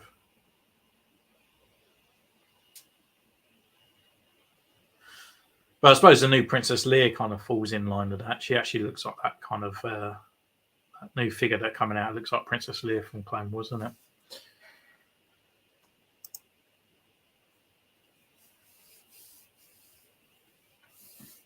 Yeah, that'd be cool. Well, actually, I haven't done an update either on new figures that keep coming out. To be honest, by the time I sort of get around to it, and they are a little bit boring to record, to be honest. But the new updates that are coming out. So we've got a white Darth Vader from Star Wars Infinities. So I've actually got the original graphic novel of that as well. Do I really want a white Darth Vader though? No. Like it's not for me. It's not going to sit on the shelf properly. It's not going to look that great. It does look cool. I can understand the concept of it, but would I ever take pictures with it? Would I actually do anything with it apart from reviewing it? It's just a white Darth Vader. I just no. The Princess Leia, she looks cool, but up close, she's just a Bespin escape Leia with the cape from Padme. So, yeah, it's just a bit of a rehash on that one, which we know what they are anyway. But Scorch, definitely, just to finish the squad.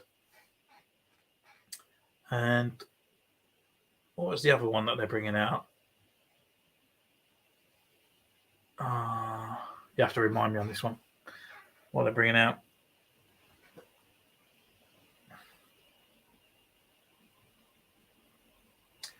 Can never remember.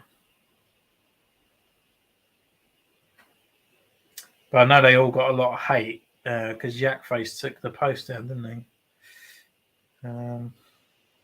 Brilliant. Just type in Yak and I'll get pictures of Yak. I need him as well. I'm so behind on figures at the moment. It's unbelievable.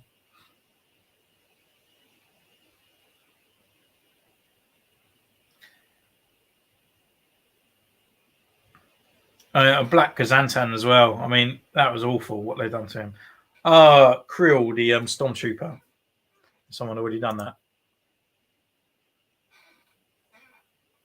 Oh, have they? Oh.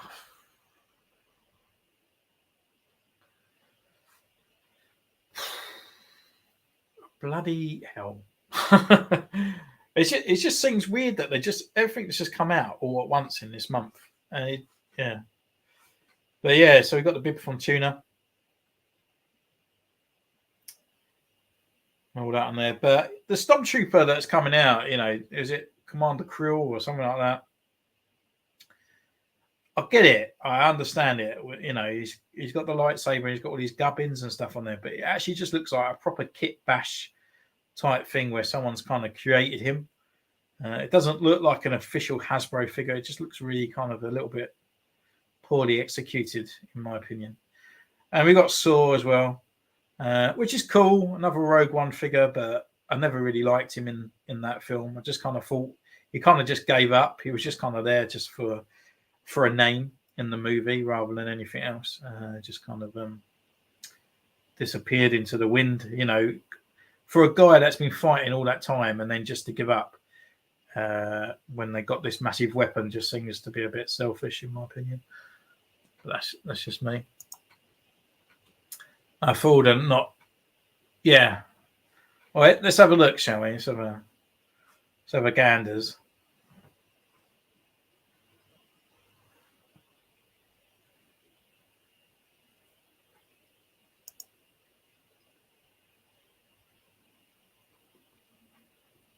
Well, you don't need to give him the lightsaber. You can just put it to one side and give it to another character. But it just kind of, like all the biker scouts that have come out for Fallen Order and stuff like that. It's kind of like they've just taken all those bits off and then chucked it on the Stormtrooper. And the gaming greats are always going to be rehashed bodies and stuff like that. But it just. It's the better one out of the lot. That's all I can say. Yeah, they have as well. They've got Ponda Baba, and that's the one I really wanted. I just can't yet. Got to wait to the end of the month. What else they got on here?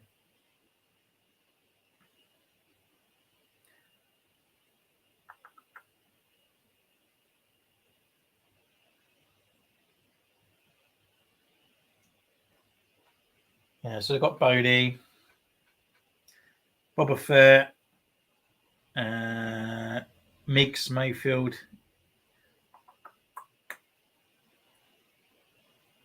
Always annoys me that they always kind of spread apart when they go live. Princess Leia, Throne Room. I definitely want that one.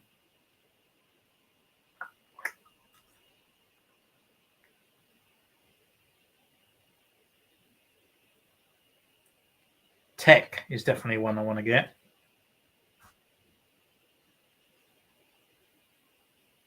Mm-hmm.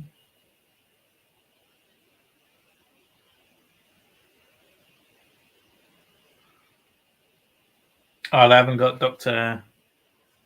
Is it Exton? Extan? Evesdan.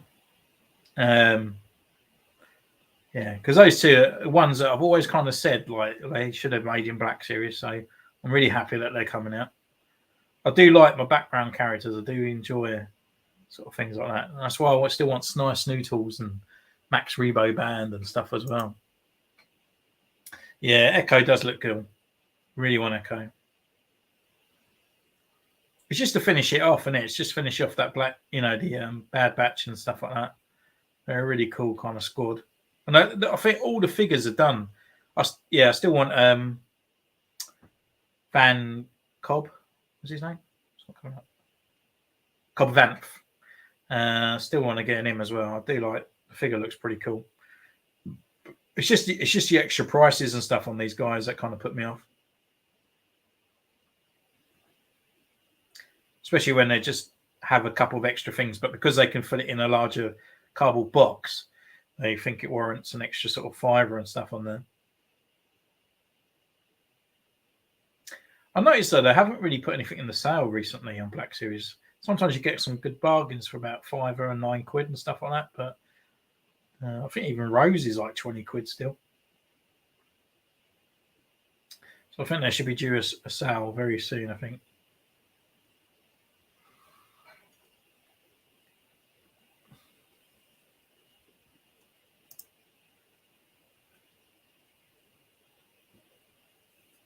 I posted an Order 67 meme on Robot Chicken 67 Musics in Lego Star Wars Saga Order 6 to 16s. Okay. 500 likes. Nice. Awesome. I barely normally get to 50, so well done. It's really cool. So Cobb Vanth, yeah, he is. He looks really cool. I think he does definitely need a little bit of an upgrade. I think, especially like the red jumper, just looks a little bit off. Might need a little black wash to sort of bring it down. But yeah, Rose is still 20 quid. Snoke is £9.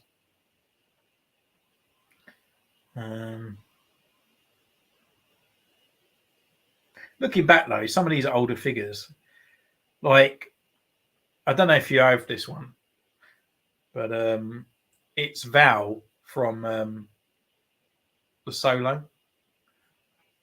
Let's bring her in. This one here, £6.95. I think she's probably one of the best figures, not as in a figure, but actually like sculpt, paint apps, and everything that's been probably best done by Hasbro for Black Series. She's a really cool figure. And for £6.95 as well, she's actually really, really cool. The only thing about it is the gun. She hasn't got any sort of holster or anything like that to put the gun, and it's a little bit oversized for her hand. But if I was going to do a top 10 video, she would be in it. Wouldn't be on the higher spectrum, but she would definitely be in it because I think she's executed really well. Face sculpt, paint apps, all these different tubing and stuff all over her body. Brilliant. Really good.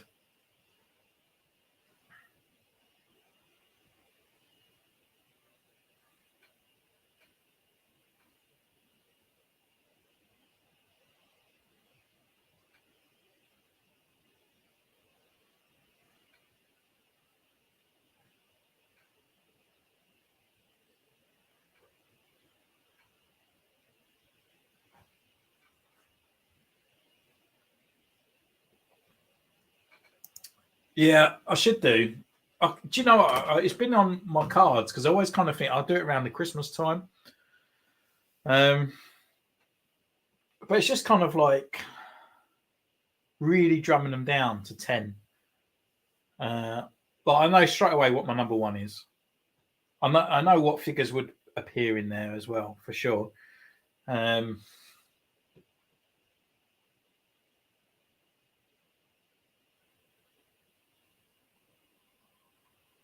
Yeah, I will do one a little bit later down the date, to be honest. So it's really hard because sometimes it's like, oh, I really like the character. Let's take Bosk. Would Bosk be in my top 10? Potentially. Is he a good figure? No. Like, his articulation's a bit naff.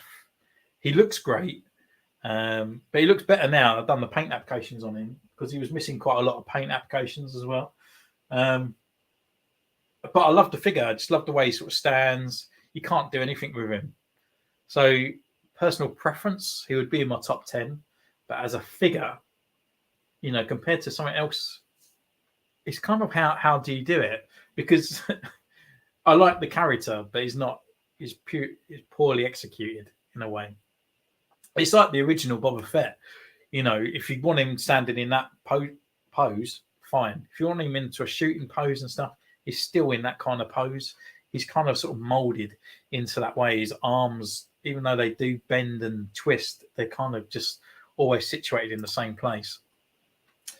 Yeah, definitely a worst.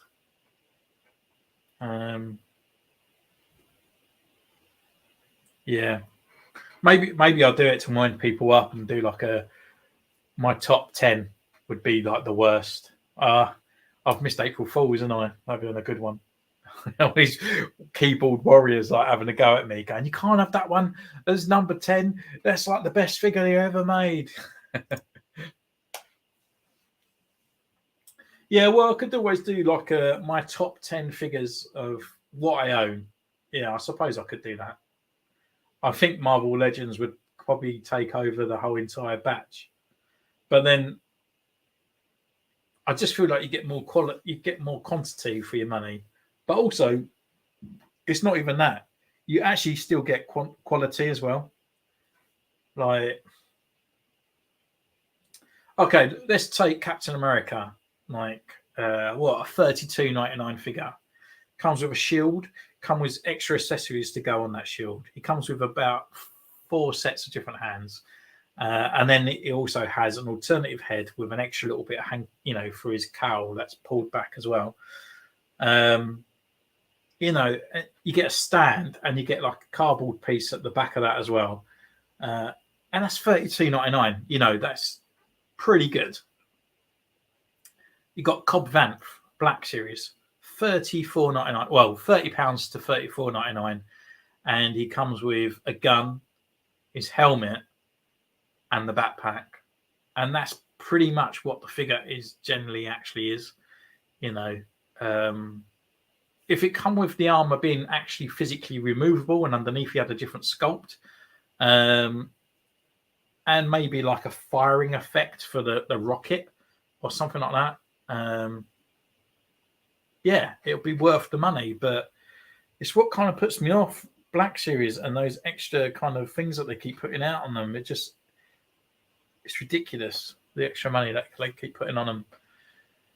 And it's what annoys me, because the Black Series are going down in quality as well. Paint applications are getting less, like weathering and stuff like that. And I understand that Black Marvel Legends don't need weathering because they're superheroes. They don't get covered in dirt and grime and sort of stuff like that. The only one that I had that was covered in a little bit of thing was Zombie Hunter Spider-Man, which actually I removed in the end. But a little bit, even if you buy the new Greedo that's just come out and some of the archive figures and actually compare what they look like. Greedo, you look at him, he's got different colouring things all over his eyes. He's got wash on his head. He's got wash on his body. Even the gun has got weathering as well. And even on his belt has got like a wash and a bit of weathering as well on there. And compared to what the new ones, when they come out, they're just like ghastly bright orange. And some of the reds that they use on there as well, that actually look like they come out of the same factory as the G.I. Joe kind of characters as well. Star Wars should be a bit grubby, should be a little bit kind of neutral colours and stuff like that. And they're definitely sort of going a bit off. I mean, especially like the Mandalorian, what's her name? Bo-Katan. The belts, like the brown of the belts is just kind of like animated brown. It's not like a nice simplified deep dark brown. They're it just looks kind of like cartoony, like there's no sort of distinguished markings and anything on there. So taking even a look at this guy here, I mean, this is one of what their newest ones out, the Client. The little ice cream scoop on there, it's not even got any weathering, no sort of silver chipping or anything on there, which would be good. His actual kind of coat, I guess what it is, it's not a cape. It's just big dark black vinyl. There's no sort of wash or anything on there. And even the silvering and stuff on there on these belt bits and stuff, it's just not painted. So it's just a shame, really, quite especially for these figures. But then they do come out with some gems. I mean, like Ahsoka here, she looks fantastic. She looks really, really good.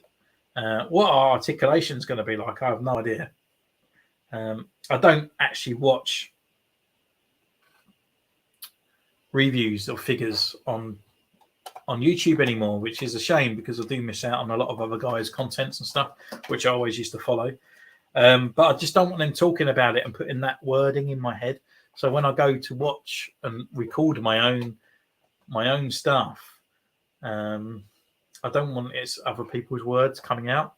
And sometimes after I've done it and then I'll rewatch someone's thing just to say what they say.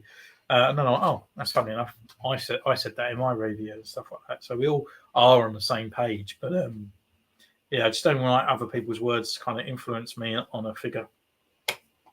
Saying that, a lot of people have sort of said about other things that they said they really enjoyed.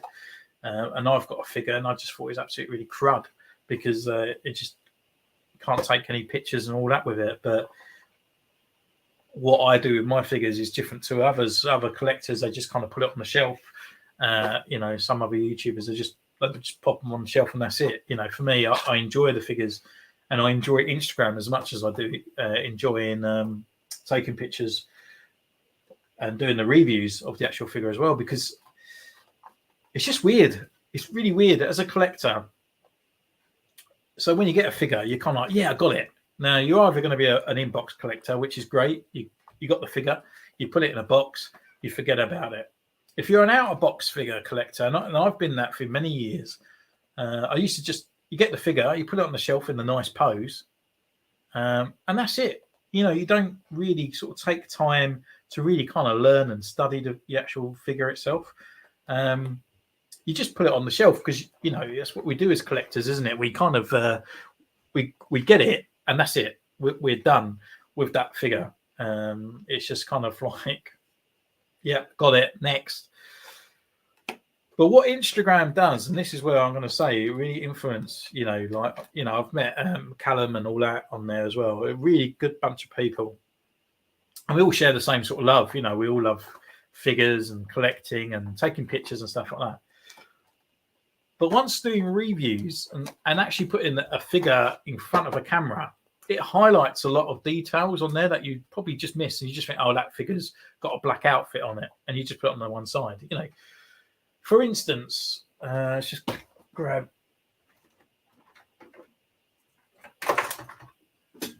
this. So the silver Spider-Man, you might just grab it and go, yeah, pretty cool, 6-inch Spider-Man. I'm just going to put him on the shelf. Absolutely fantastic, brilliant. And but once you get hold of him, you start learning the way to pose him, get him around, and you think, actually, he's not that great. He's not as good as the other Spider-Man figures. His articulation isn't as good. But I really like, rather than just having a black undersuit, he's actually got a texture on his body. He's actually got a really nice kind of sort of texture over this part, and the delicate lines that have been put in there. And once you start putting it under and analysing it underneath the camera, you can actually sort of warrant that's a really good sculpt. That's really executed really well by Hasbro. They've done really well. And once you've done the review, you actually sort of like appreciate that figure even more because you can see the hard work that's gone in it. If they haven't done hard work in it, it actually puts you off going, oh, that was actually a bit of a naff figure. They could have done that there. They could have done this here. Why did I do that on this figure but not on this figure? But what Instagram does as well afterwards, and even though you might not like this figure, and you bought it, you put it on the shelf, brilliant. What Instagram does is actually generate more life into these figures, and just taking pictures, putting them into different poses, understanding the dynamics and the positions of your camera. And I never done photography skills or anything like that. Everything I've done, I've just learnt myself, and just playing with apps over time and stuff like that. But what you start realizing is actually you can actually get these guys into like really nice sort of poses, like dynamic poses, in a certain way, like bringing him in with a punch that he's going to punch something in the thing. And it's kind of like adult playing. It's just in a weird way. It's just kind of like, we can't go around playing Spider-Man and flipping down the stairs and stuff as much as anything like that. So it's really cool. It's actually really nice. It actually generates life in your figures rather than just sticking them on the shelf in a kind of a nice kind of like Wolverine pose. You might have him like this, or you might have him just standing there, and that's it. You're never going to play with that figure. Just actually generating an Instagram account, you can actually bring extra life into those figures. Just enjoy just taking some pictures, putting them together, getting some likes, and it's actually a friendly atmosphere as well. Not like Facebook, where they would just say, "Why have you put that on there? Why are you showing off?" But it's really good. I'd highly recommend anyone getting into it and just taking some nice pictures. And just, if you don't want to do it there, just create an anonymous kind of one on there. You don't have to put your face on there and people to know it's you. But honestly, like, I don't think I'd be doing YouTube as long as I've been doing it if I didn't have Instagram. I really enjoy taking pictures and doing Instagram. Really enjoy it. I think sometimes I'd rather come in here and take some pictures than actually film for YouTube. So sometimes I might divert a little bit more to that and then come over to YouTube a little bit more, because YouTube does burn you out. It is a second sort of job. I couldn't do it like some others where they produce a video every day, because I just run out of things to say. And sometimes I think news is just news. Everyone's going to know about it. I could do a news and everyone else will sort of say about it on YouTube as well. I could say my opinion as well. And I know I should be generating a service in a way for those people out there, and stuff like that, for people that don't have access to Instagram and stuff, and they might just use me as that protocol. However, sometimes I want to do things that I enjoy, and just doing a video on some figures that I just generally just think are a little bit crud. I'm going to kill like the nostalgia for it straight away. And I'm not a hater. I'm not a hater that go out there to say, look what they've produced. What a load of rubbish. What a load of twat. I just would keep my opinion to myself, and stuff like that. So it'd either be me lying, saying, don't they look good? But So I just don't generally get the time, and it takes a lot of effort to go behind the camera and put it all together and sit there and do it all, especially if you're not feeling it. I've sat in front of this table before now and done a review and completely deleted the lot because I just not in that frame of mind to do it. But as Callum said here, without Instagram, I wouldn't be collecting still, and that's a big thing, because sometimes you just get ideas. You get an idea, and you're like, oh, do you know what? I would love to take a picture of, I don't know, Silver Spider-Man, decking it out with someone else, So you go out there purely just to go and buy that figure because you want to do that picture. And stuff like that. So, for me, it's a kind of like, I want to get that kind of figure to do that. And I've got an idea. Once I get that figure, I'm going to recreate that pose, or I'm going to recreate that scene from a movie, or I've got a really cool idea. Wouldn't it be great to do this? And me and Callum, we do a lot of collabs as well on Instagram, where you can actually put a post of that you've created and tag your mate in it, that they can create a photo as well, and it appears on both your pages, so you both actually share the likes. And I think it's a fantastic idea, really cool way of what Instagram are doing, and it's just kind of nice sort of to join in. We've collabed before and done the Sandman as a joke, versus Anakin because he hates sand, and we just go out there with our own ideas to generate a collaboration all we know is that we're using Anakin, and we know we're using Sandman. What Anakin, we don't know. We go off and do our own thing, and then send each other our photos at the end of it, and then put a collab on there for people to go and see. So, yeah, honestly, if you don't use Instagram or use it in that way, I just don't think it would work as a personal kind of thing. But just creating your own account and finding people that you've got things in common. It might be age, it might be similar interests in what you collect and what figures you enjoy and stuff like that. There's loads of people out there for everyone, and it's just a fun community, especially getting into it. You've got figures if I can do a good photo. Yeah, and that's it. So we're going to sell all our Black Series figures because we can't do any articulation poses. But yeah, I mean, for me, Black Series, it's kind of like the lifeblood of the channel. So I do go out there and try and buy most of the figures that do come out. But it is getting a bit hard. It is getting a little bit tight getting the figures as they're going up in price and stuff like that. So that's why there's a join down there. But yeah, it's kind of it gets hard because especially recently where all these figures of Black Series are coming out and the Marvel Legend ones are coming out and they just look really cool. Eventually Marvel Legends will start dying down because I only want one Captain America. I only want one Hulk. I only want one Iron Man, really, even though I did end up buying 3. I only want one Wolverine. I'm not going to go out there to buy all the different types at all. And normally it's all the retro look. So now I've got 4. That's it. I won't go out there and buy the new ones and all that at all. But obviously if the channel gets bigger and stuff like that and money-wise and stuff keeps coming in, then yeah, I would potentially do that.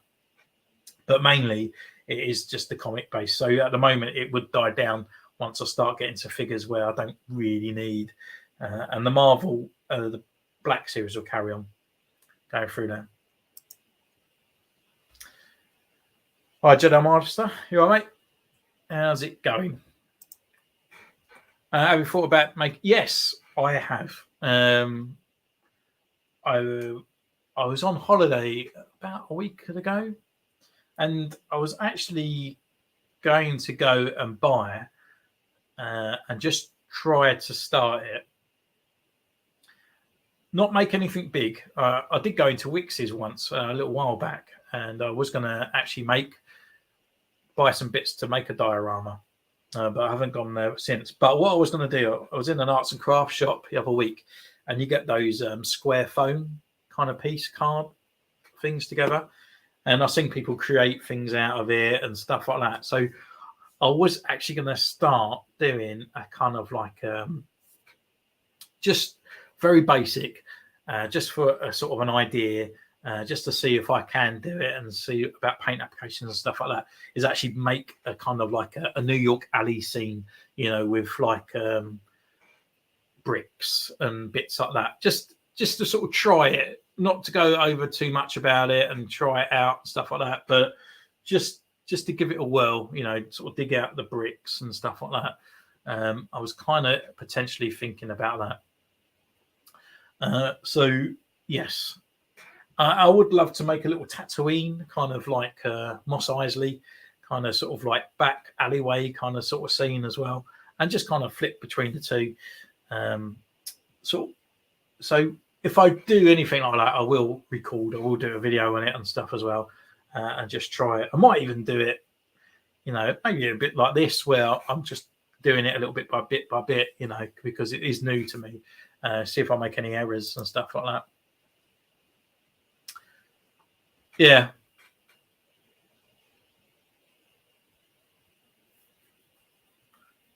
Yeah, that's what I'm kind of thinking. I definitely want to make a diorama. It's just kind of about sizing, because I don't have a lot of room here. But potentially I could make something. And the way that I would do it is where it could actually break down as well, so you can rebuild it and stuff like that. And it would only be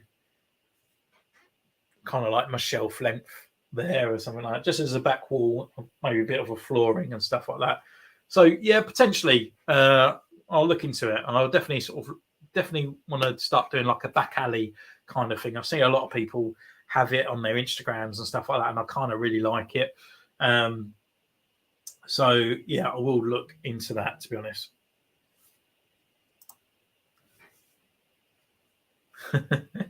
Well, I will make one. I will make one at a later date.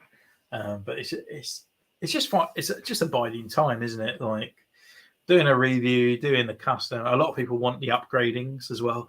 They're the ones that are mainly popular on the channel. So I will go down that line. I want to do more upgradings as well, but yeah, sometimes it is a bit of a chore. You know, you want to sit there, you want to play Xbox, but you're like, I should be doing this, and I'll sit down and watch a couple of series or something like that, and I'm like, I should be doing research. I should be looking at this.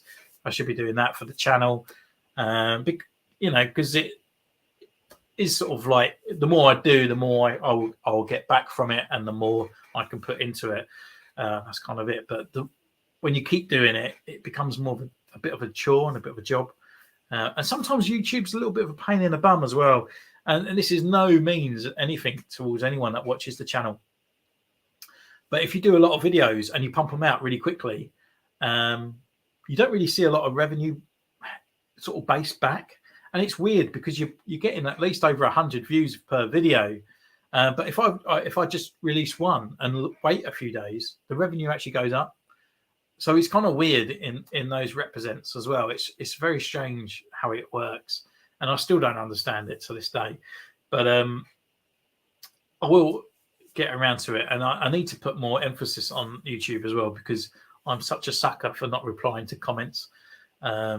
Instagram, you know, it's fine. Thank you. Cheers, mate. Yeah, bye. But every time it's on Instagram, sometimes it's more of a question and stuff like that. But I do read every single comment that does come through. You know, even though sometimes I always forget to give a thumbs up or give it a like, but I think it's rude if I give a thumbs up and I've not replied, but I still do watch or read every comment as well. But I need to get around to actually just going back and just actually replying to a lot of comments on there as well. So yeah. But is there anything else you would like to see on the channel? I've actually got some McFarlane toys, but they're a bit old now. I might just put all the figures. I might just do every review. I think there's about 3 of them, and I'll just launch them all one day if people want to watch it. It's just kind of there. It's like a Batman, Bizarro, and Red Sun as well. I was actually going to launch Red Sun when the war broke out, and I thought, no, I better hold back on that one, to be honest. But yeah, there's loads of other things I can do as well. But mainly, it was the customs that used to run it. But I kind of fell out of love building customs, to be honest.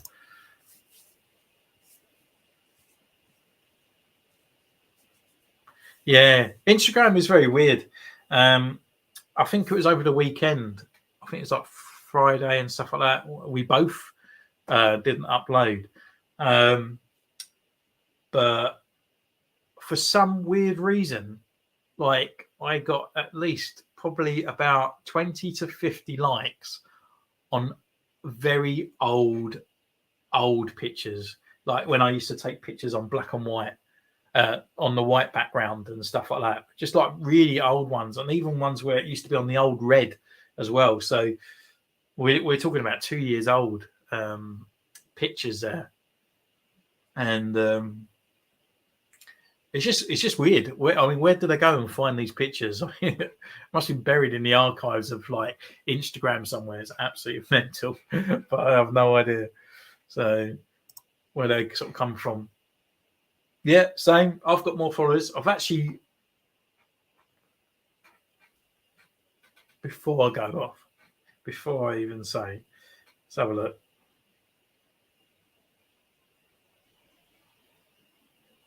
No, 5,801. So I've actually finally got over the 800 part. It's actually taken a whole year because I was nearly there and I dropped down again and gone up and gone down. And I lose about 10 to 15 people a day. I don't know why, but I think a lot of it is bots. And I think a lot of it's old accounts that kind of get taken by bots and stuff as well. So yeah, I'm at, like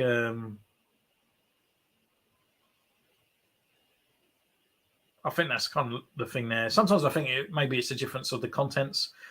People want the same every day that you're making pictures and stuff like that.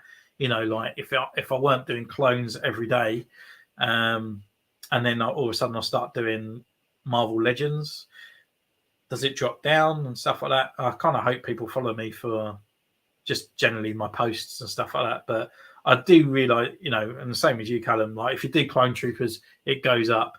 If you just try something just slightly a little bit different, maybe, I don't know, Captain America or something like that, then I do see a little subside in followers as well.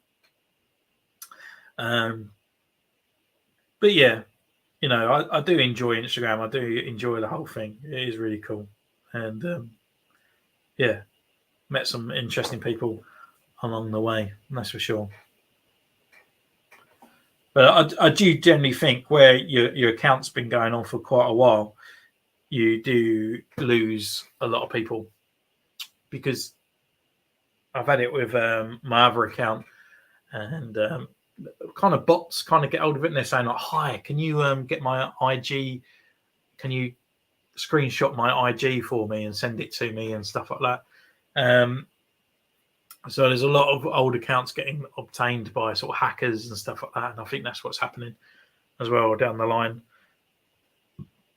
And I think that's why we're losing followers in an alarming rate as well, because there's a lot of it going on. But yeah, it's Instagram at the end of the day. Just be careful when you're using it, and don't open up weird things from weird people out there. That's for sure. But you still need to reach. Have you reached 1,000 yet?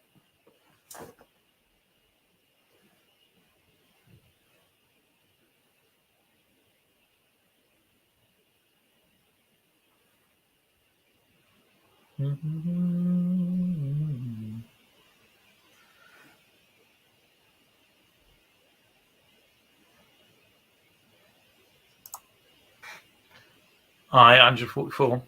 Catching you up with my other account. But yeah, it is hard. There is ways around it. And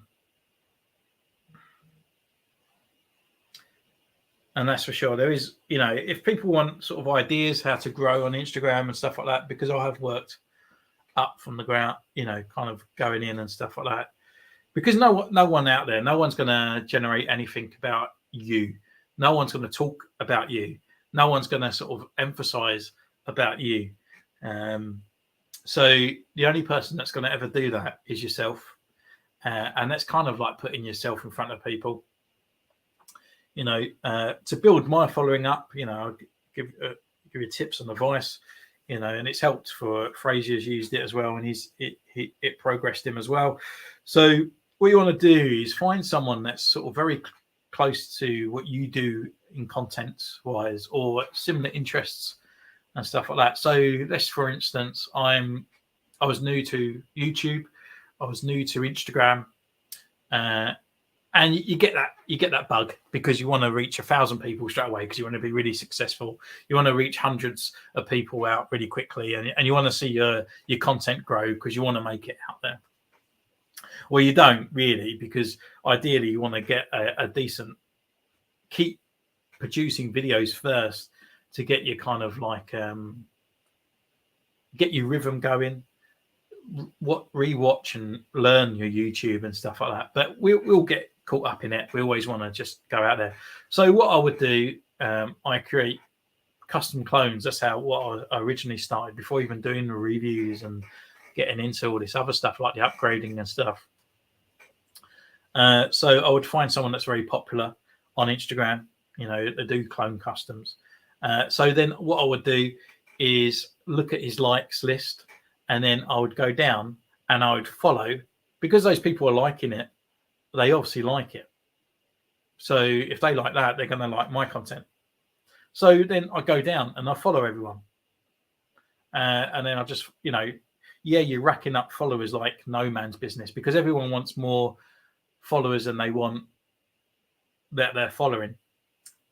But it doesn't matter because you want to get your name out there. You're doing your own merchandising. You're not going to go out there with your whole new brand of, say you just built some chocolate bars and you go out there to sell them. No one's going to buy them. They're still going to go off and buy Mars bars and Cadbury's and stuff like that. So you literally got to give free ones out, show people that you're out there, get in front of people and push them out. You've got to do that yourself. So what I did, I followed all these people, so yeah, there was a point when I was up to quite a lot of followers, and stuff like that. And it eventually starts breaking even. It starts coming back up, and it keeps going.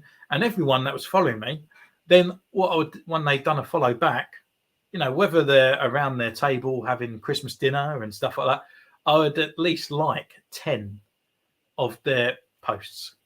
Because what does that generate? On their screen, when they look that they've got 10 new likes, they will see your picture 10 times down on their sort of like list. And what do most people do when they see a nice long list? They will screenshot it and then they will put it onto their story. So when they generate that story, then they will see that other people go like, that person likes all their posts. If I follow that person, they will like all my posts. So then I do. And then that person then would screenshot it and then go on to another person. And then I would do the same again on that person.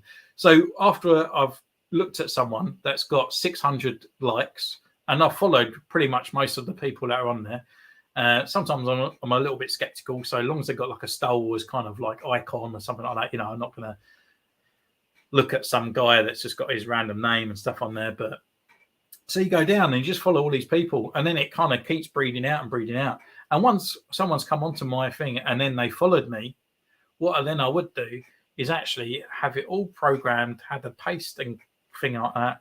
And then just once they started following me, it opened up that I could send them a message and I say, hi, thank you for checking out my Instagram. If you enjoy the content, you might like my YouTube channel. And here it is. And I actually sent the link that gave them when they clicked on it, it generated a prompt. Would you like to subscribe? And I did that religiously until I got to 1,000 subs. And it worked. It did work. The only thing is that my channel wasn't producing a lot of hour in content. So I still had to work really hard to get the 4,000 hours to get monetization. But it works and it puts you out there. And that's how I got so many followers and stuff on Instagram. And yes, I was quite selective towards the end because I wanted to start seeing content of people that I enjoyed. So when I was following so many people, I was still getting people sitting around eating Christmas dinner with their family and stuff like that, complete strangers and stuff like that. So I did start unfollowing those people. But you start finding people that you engage with. You start finding people that who like your posts more often and stuff like that. So you can start breaking down and start unfollowing those people. If those other people start unfollowing you, then, so be it. But if they enjoy your content and want to see it grow and keep going, then that's what happens. They will stay and watch your content grow, and they don't mind if you unfollow. There's a lot of people that I follow that don't follow me back, but it's fine because I enjoy their content and stuff like that. So yeah, that's how I grew on Insta, and that's how I grew on YouTube as well. It's kind of like your self-marketing thing on there. So, it's kind of a few good tips to go down that route. And I've told a few people on Instagram as well, like how to go about it. And, they've done well. They've done well. So it is a good way of just negotiating on it. And especially just when you get someone on there, just like 10 of their pictures, even if they're a new follower, click on their thing. You don't have to follow them. Just click 10 of their pictures and just like them, and they will then, I guarantee, sort of like 8 times out of 10, they will screenshot it and say thank you. And then that would generate another follow because someone else goes, oh, he's liked all those pictures. I want some of that action. So I'm going to go on there and I'm going to like some of it. Some people do 10 likes and they don't follow you. But I guarantee if you follow them back, and you do that kind of click, they will follow you back. And if they do the same kind of content as you, what is the harm in following that person? You know, they might not generate a lot of content that you like, but we're all different spectrums on the different kind of paths. I do pictures of different action figure things, and there's other people out there who do other pictures of their kind of action figure things and stuff. I might not generally like it, but I'm there to help and sponsor them. And if I can give them a shout out for them to get more followers, then I've got more followers, then it's more better for them. I can just use my platform to help them and stuff like that as well. So yeah, there's a bit of an Instagram 101 there, but it honestly, it does help. And if you ever want to sort of see your thing grow, it does help. It's not going to grow and people are going to stumble on your account. You always have to give something first. And that is giving them 10 follows or giving them 10 likes and a follow. And I guarantee they will go back to you and follow you as well, and probably give you 10 likes as well. You do a shout out for them, to do a shout out for you. And you never know, they might enjoy your content and actually give you free shout outs when you actually do a new post as well. So it's highly worthwhile doing it. So we got any other questions?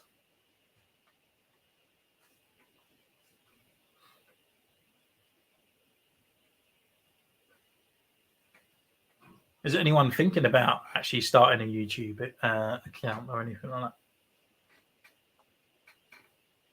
Callum, you started YouTube, didn't you? Did you just give up on that?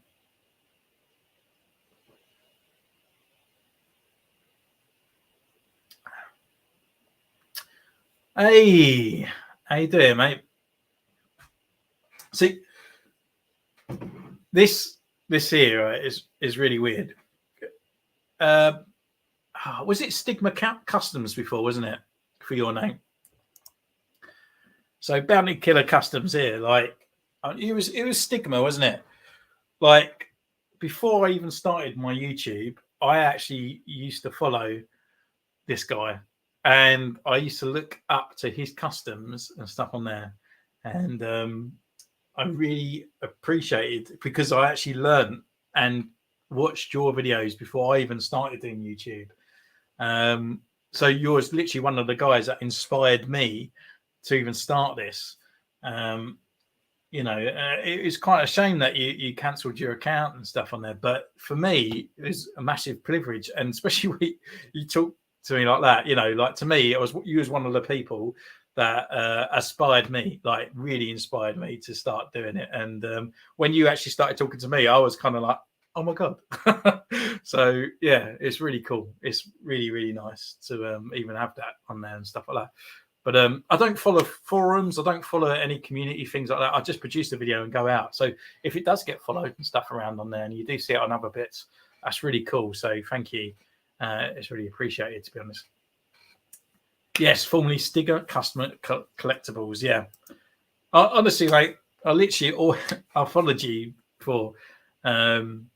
So it's kind of surreal, like in a weird way. Because I looked up to you as, you know, for those things, and there was someone else as well, and their channel was kind of disappeared as well. There was a young guy who used to do a lot of clone customs and stuff like that as well, and both of you I used to watch, and I think he's cancelled his account probably a couple of years ago now, but yeah, I used to watch both of you and stuff like that on there. So yeah, it's really a privilege, and it was a privilege to do your logo as well. I'm off right now to Homelander as well. Yeah, well, I'm about tomorrow, so we'll just discuss a picture and we'll put that on our Instagram. Take care, mate.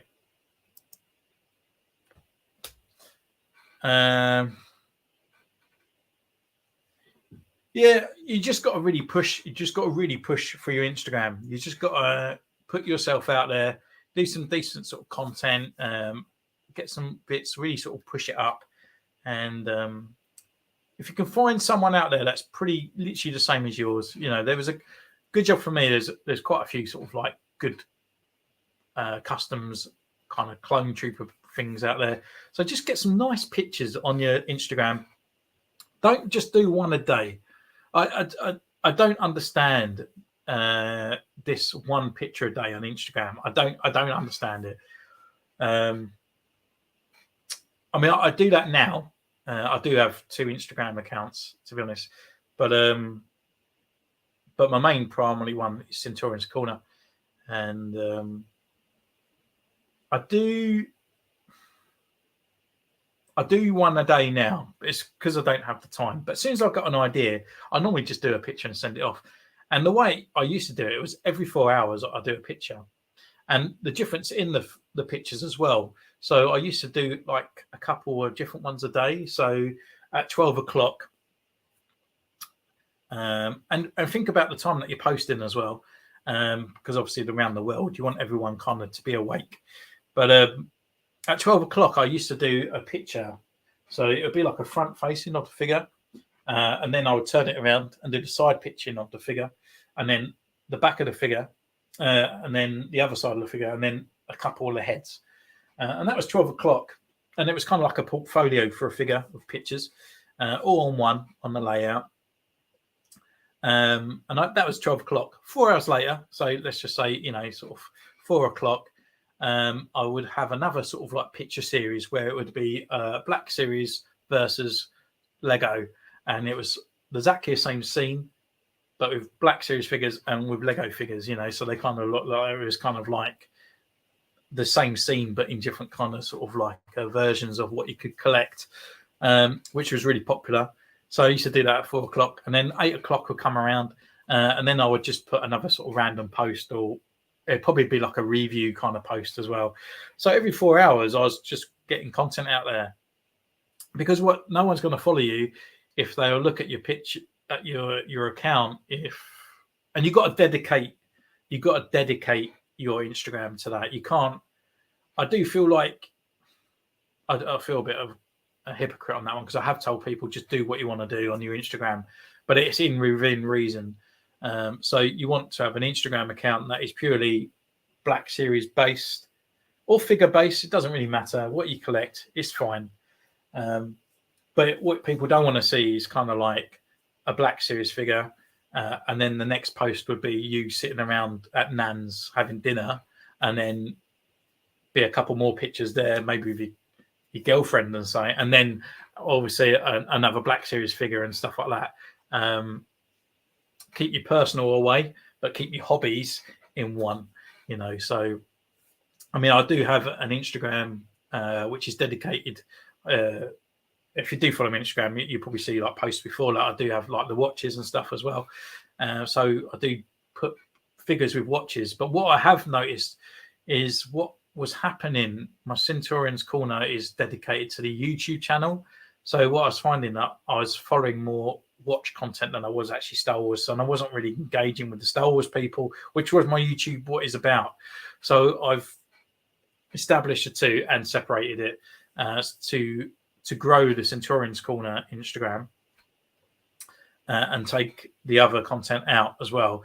So it's not getting sort of like a little bit of mixed thing on there, because I was kind of getting the wrong people following me, because it's not what it's about. So I think that's why it's kind of topsy-turvy over the last course of the year in followers and stuff like that. So I've kind of sort of like nipped it in the bud and separated them. But for Marvel Legends, Black Series, any kind of figure base and all that, it all works together.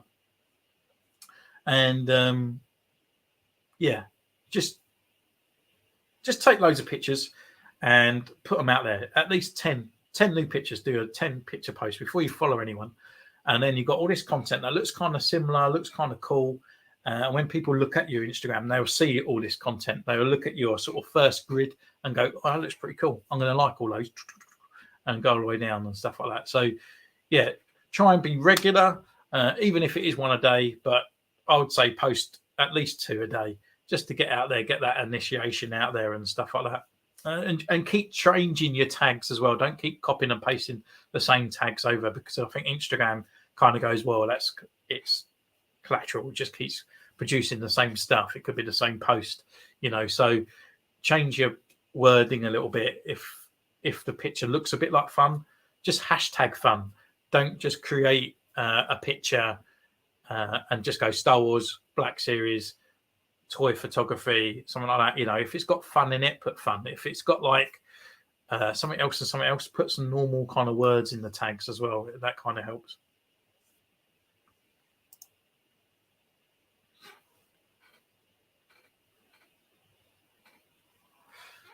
Yes, no problem, matey. It was actually a massive. As I said, you know, like I followed you on YouTube before, and it was a massive privilege to do that for you, massively. So, cheers, matey. Cheers to you.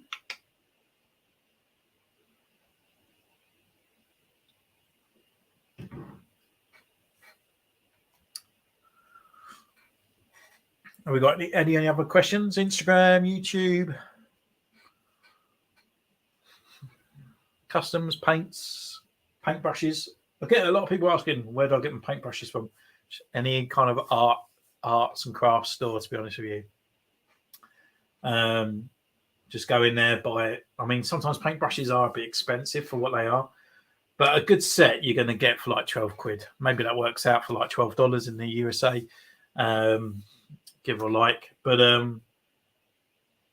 yeah, it kind of works out about that. And you get like a few sort of different sizes and stuff, but always make sure you've got a nice pinpoint one as well for those little details and stuff on there.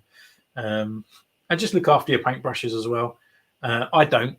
I go through paintbrushes probably like 1 or 2 months, and they always go a bit spidery and stuff like that. But I always leave them in water for some stupid reason, and they all go a bit messy. But yeah, just keep them nice and clean and wash those paints off before they get it. Just don't use liquor paints as well, because I've learned the lesson. They go awful and ruin your paintbrushes.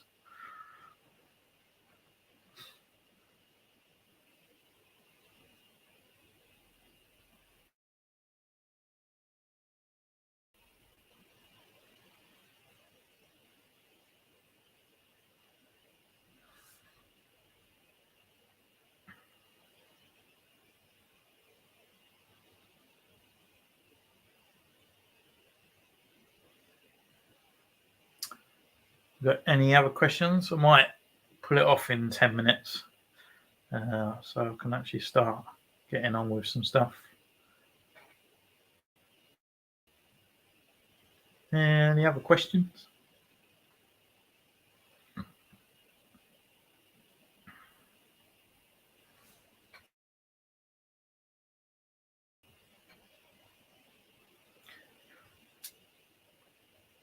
And if you do have Instagram as well, just always send a picture or tag me in it, and I'll try my best to share you as well in my.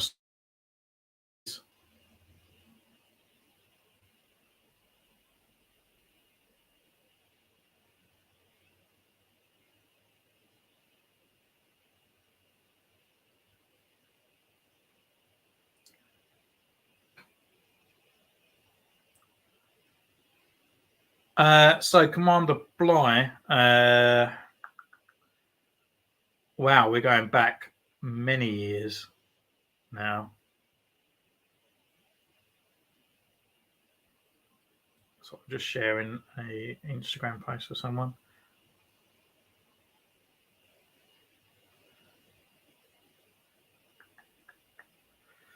So it would be Tamira paint that I did use.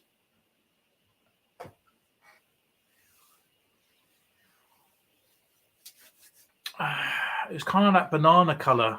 So I think I used yellow, and I mixed it with Flat Earth, I think. I'm sure it's Flat Earth. I haven't got the paint no more for it, because it was years ago. It's gone a bit mouldy, so it would have gone in the bin. But I'm sure it's Flat Earth. I think I would have said what paints I used in the Bly tutorial, to be honest. But it was just definitely just normal yellow, and I think it's coming to me now. yeah, so I used yellow with a bit of flat earth just for the lighter part of it, and then I used more of the flat earth with yellow, if that makes sense. So you got one end of the scale which looks like a nice bright new banana, and then the other end of the scale where it looks more like a used bruised banana. So if you think of that kind of concept of colouring, that's kind of what I used for it. It's not a bright yellow, it's kind of like just an offish with a little bit of brown in it, just to sort of numb it a little bit. And then the other side is kind of like really dark browny yellow for the other parts. But I think he mainly is yellow, isn't he? Phase 1 Bly. And there's just a few little extra details there around. But I'm sure it's not flat earth, it's earth, but the finish of the paint is flat. No, I actually bought, this is on a laptop. I actually bought this laptop to purely do my editing and other parts of videos as well. But I actually use it all on my S20 Samsung phone. So just my normal phone, just on this part here. And I do the whole filming, every single picture, everything that you see, I've done on the phone. And that includes the intros as well, using an app called KineMaster, and that's Kine Master. You do have to pay a yearly subscription. It's only about £20, and you get all the features in there, and you can upload at 4K as well. If you don't, you get a horrible watermark on it. But for 20 quid plus all the features and stuff on there, you know, it's actually a really good bargain. Actually, just be careful as well, because if you do sign up for it, it does advertise itself. And I have purchased 2 subscriptions in 1 year because it was coming towards the end, and I thought, well, they've updated it, so maybe they've cancelled that subscription now and go again. But no, I had 2 subscriptions. They actually conned me into buying another subscription for the same product. So just be careful if you do buy it and it generates a prompt, just close it down, because it's advertising itself in a way. So just be careful on that. But yeah, KineMaster, and it's really simple to use, really easy to use, and you just put all your videos in there. You just block it all off, and you can close it down. It comes with transitions, other parts, and fade in, fades out. You can overlay stuff on there and stuff as well. It's got Chrome key as well, so it can take out green screen as well. It's got everything all you need on there. That's it. That is the one. So if you do get into it, I highly recommend it. And other YouTubers recommended it to me because I used to use a free program on my laptop and used to send there ages. But with this, I can actually probably edit a video probably within 15 minutes. And that's not exaggerating either. When I do my videos, I don't edit myself unless I really kind of screw up. If I do screw up, what I tend to do, because I do it all in sections. So if I do a boxing, so I've got the box in front of me, and that has to be a minute long. If I go over that, then I'm like, no, it's too long. So when I do the box in front of me, you know, hello, welcome to Centurion's Corner, that is purely a minute most of the time. Then I stop the camera, and then I replay it again, or re-record. Then I cut the box, stop it, and then I've got it in the blister pack, and then I'll do another sort of talk on that, normally 40 seconds, if that, and then I'll stop it again. Then I go off, I take pictures, I do all my stuff, I do the spinning turntable stuff, and do all the pictures for it, and that'd be like the front picture of all the other bits. So it goes turntable, 3 pictures of the figure, and then I'll do 3 pictures for the end, which is more of kind of like a more established kind of sort of like toy photography. Well, I'll say established, but more kind of positions and stuff in the way. and then I'll go off and do the review, however long that would take. And if I do screw up in that, I delete it and I restart again. I delete it and restart again. So I always try and do it in one take. So then I just pull it when I go into KineMaster. I just do it all as blocks. I go that picture, that, and then all I've got to do is the transitions, make the pictures last longer and make it pan around and stuff like that. So yeah, I try and do it. So well, they always say the lazy people are the sort of like the best workers, and I've kind of got what I need to do down to a T, to be honest. I'll just drop my figure across the floor, but yeah, it's the easiest way of doing it.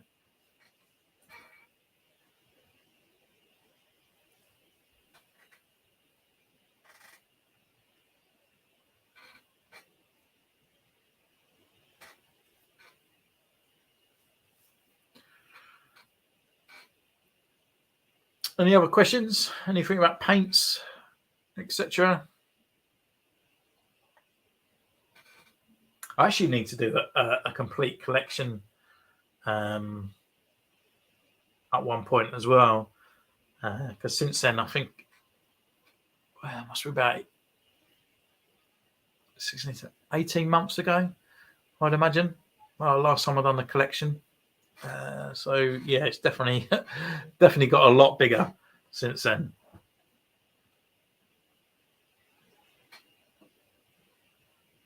And the thing is, it keeps growing as well.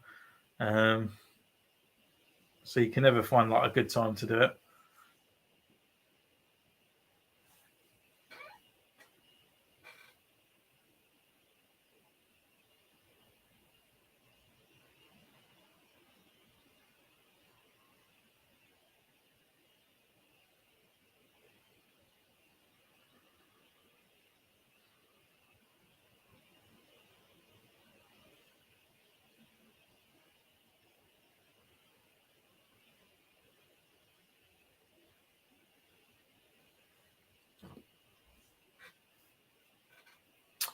So, no more questions. I'm gonna just cancel off the feed now, though, and we'll go from there. So, thank you all so very much for joining me on this one. Thanks for hanging out. It's been quite a good laugh, actually. It's quite nice to have a conversation in the chat and stuff as well.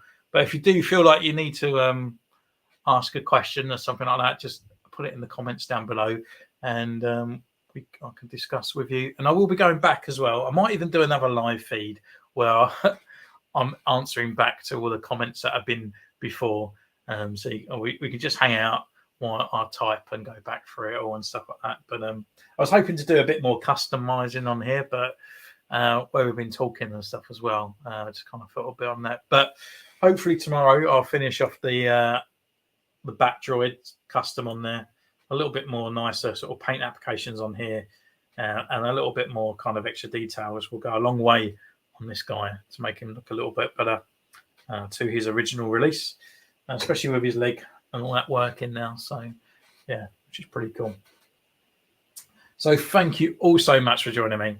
Don't forget to hit the like button, subscribe, ding the bell, and I'll see you next time. Take care. Bye.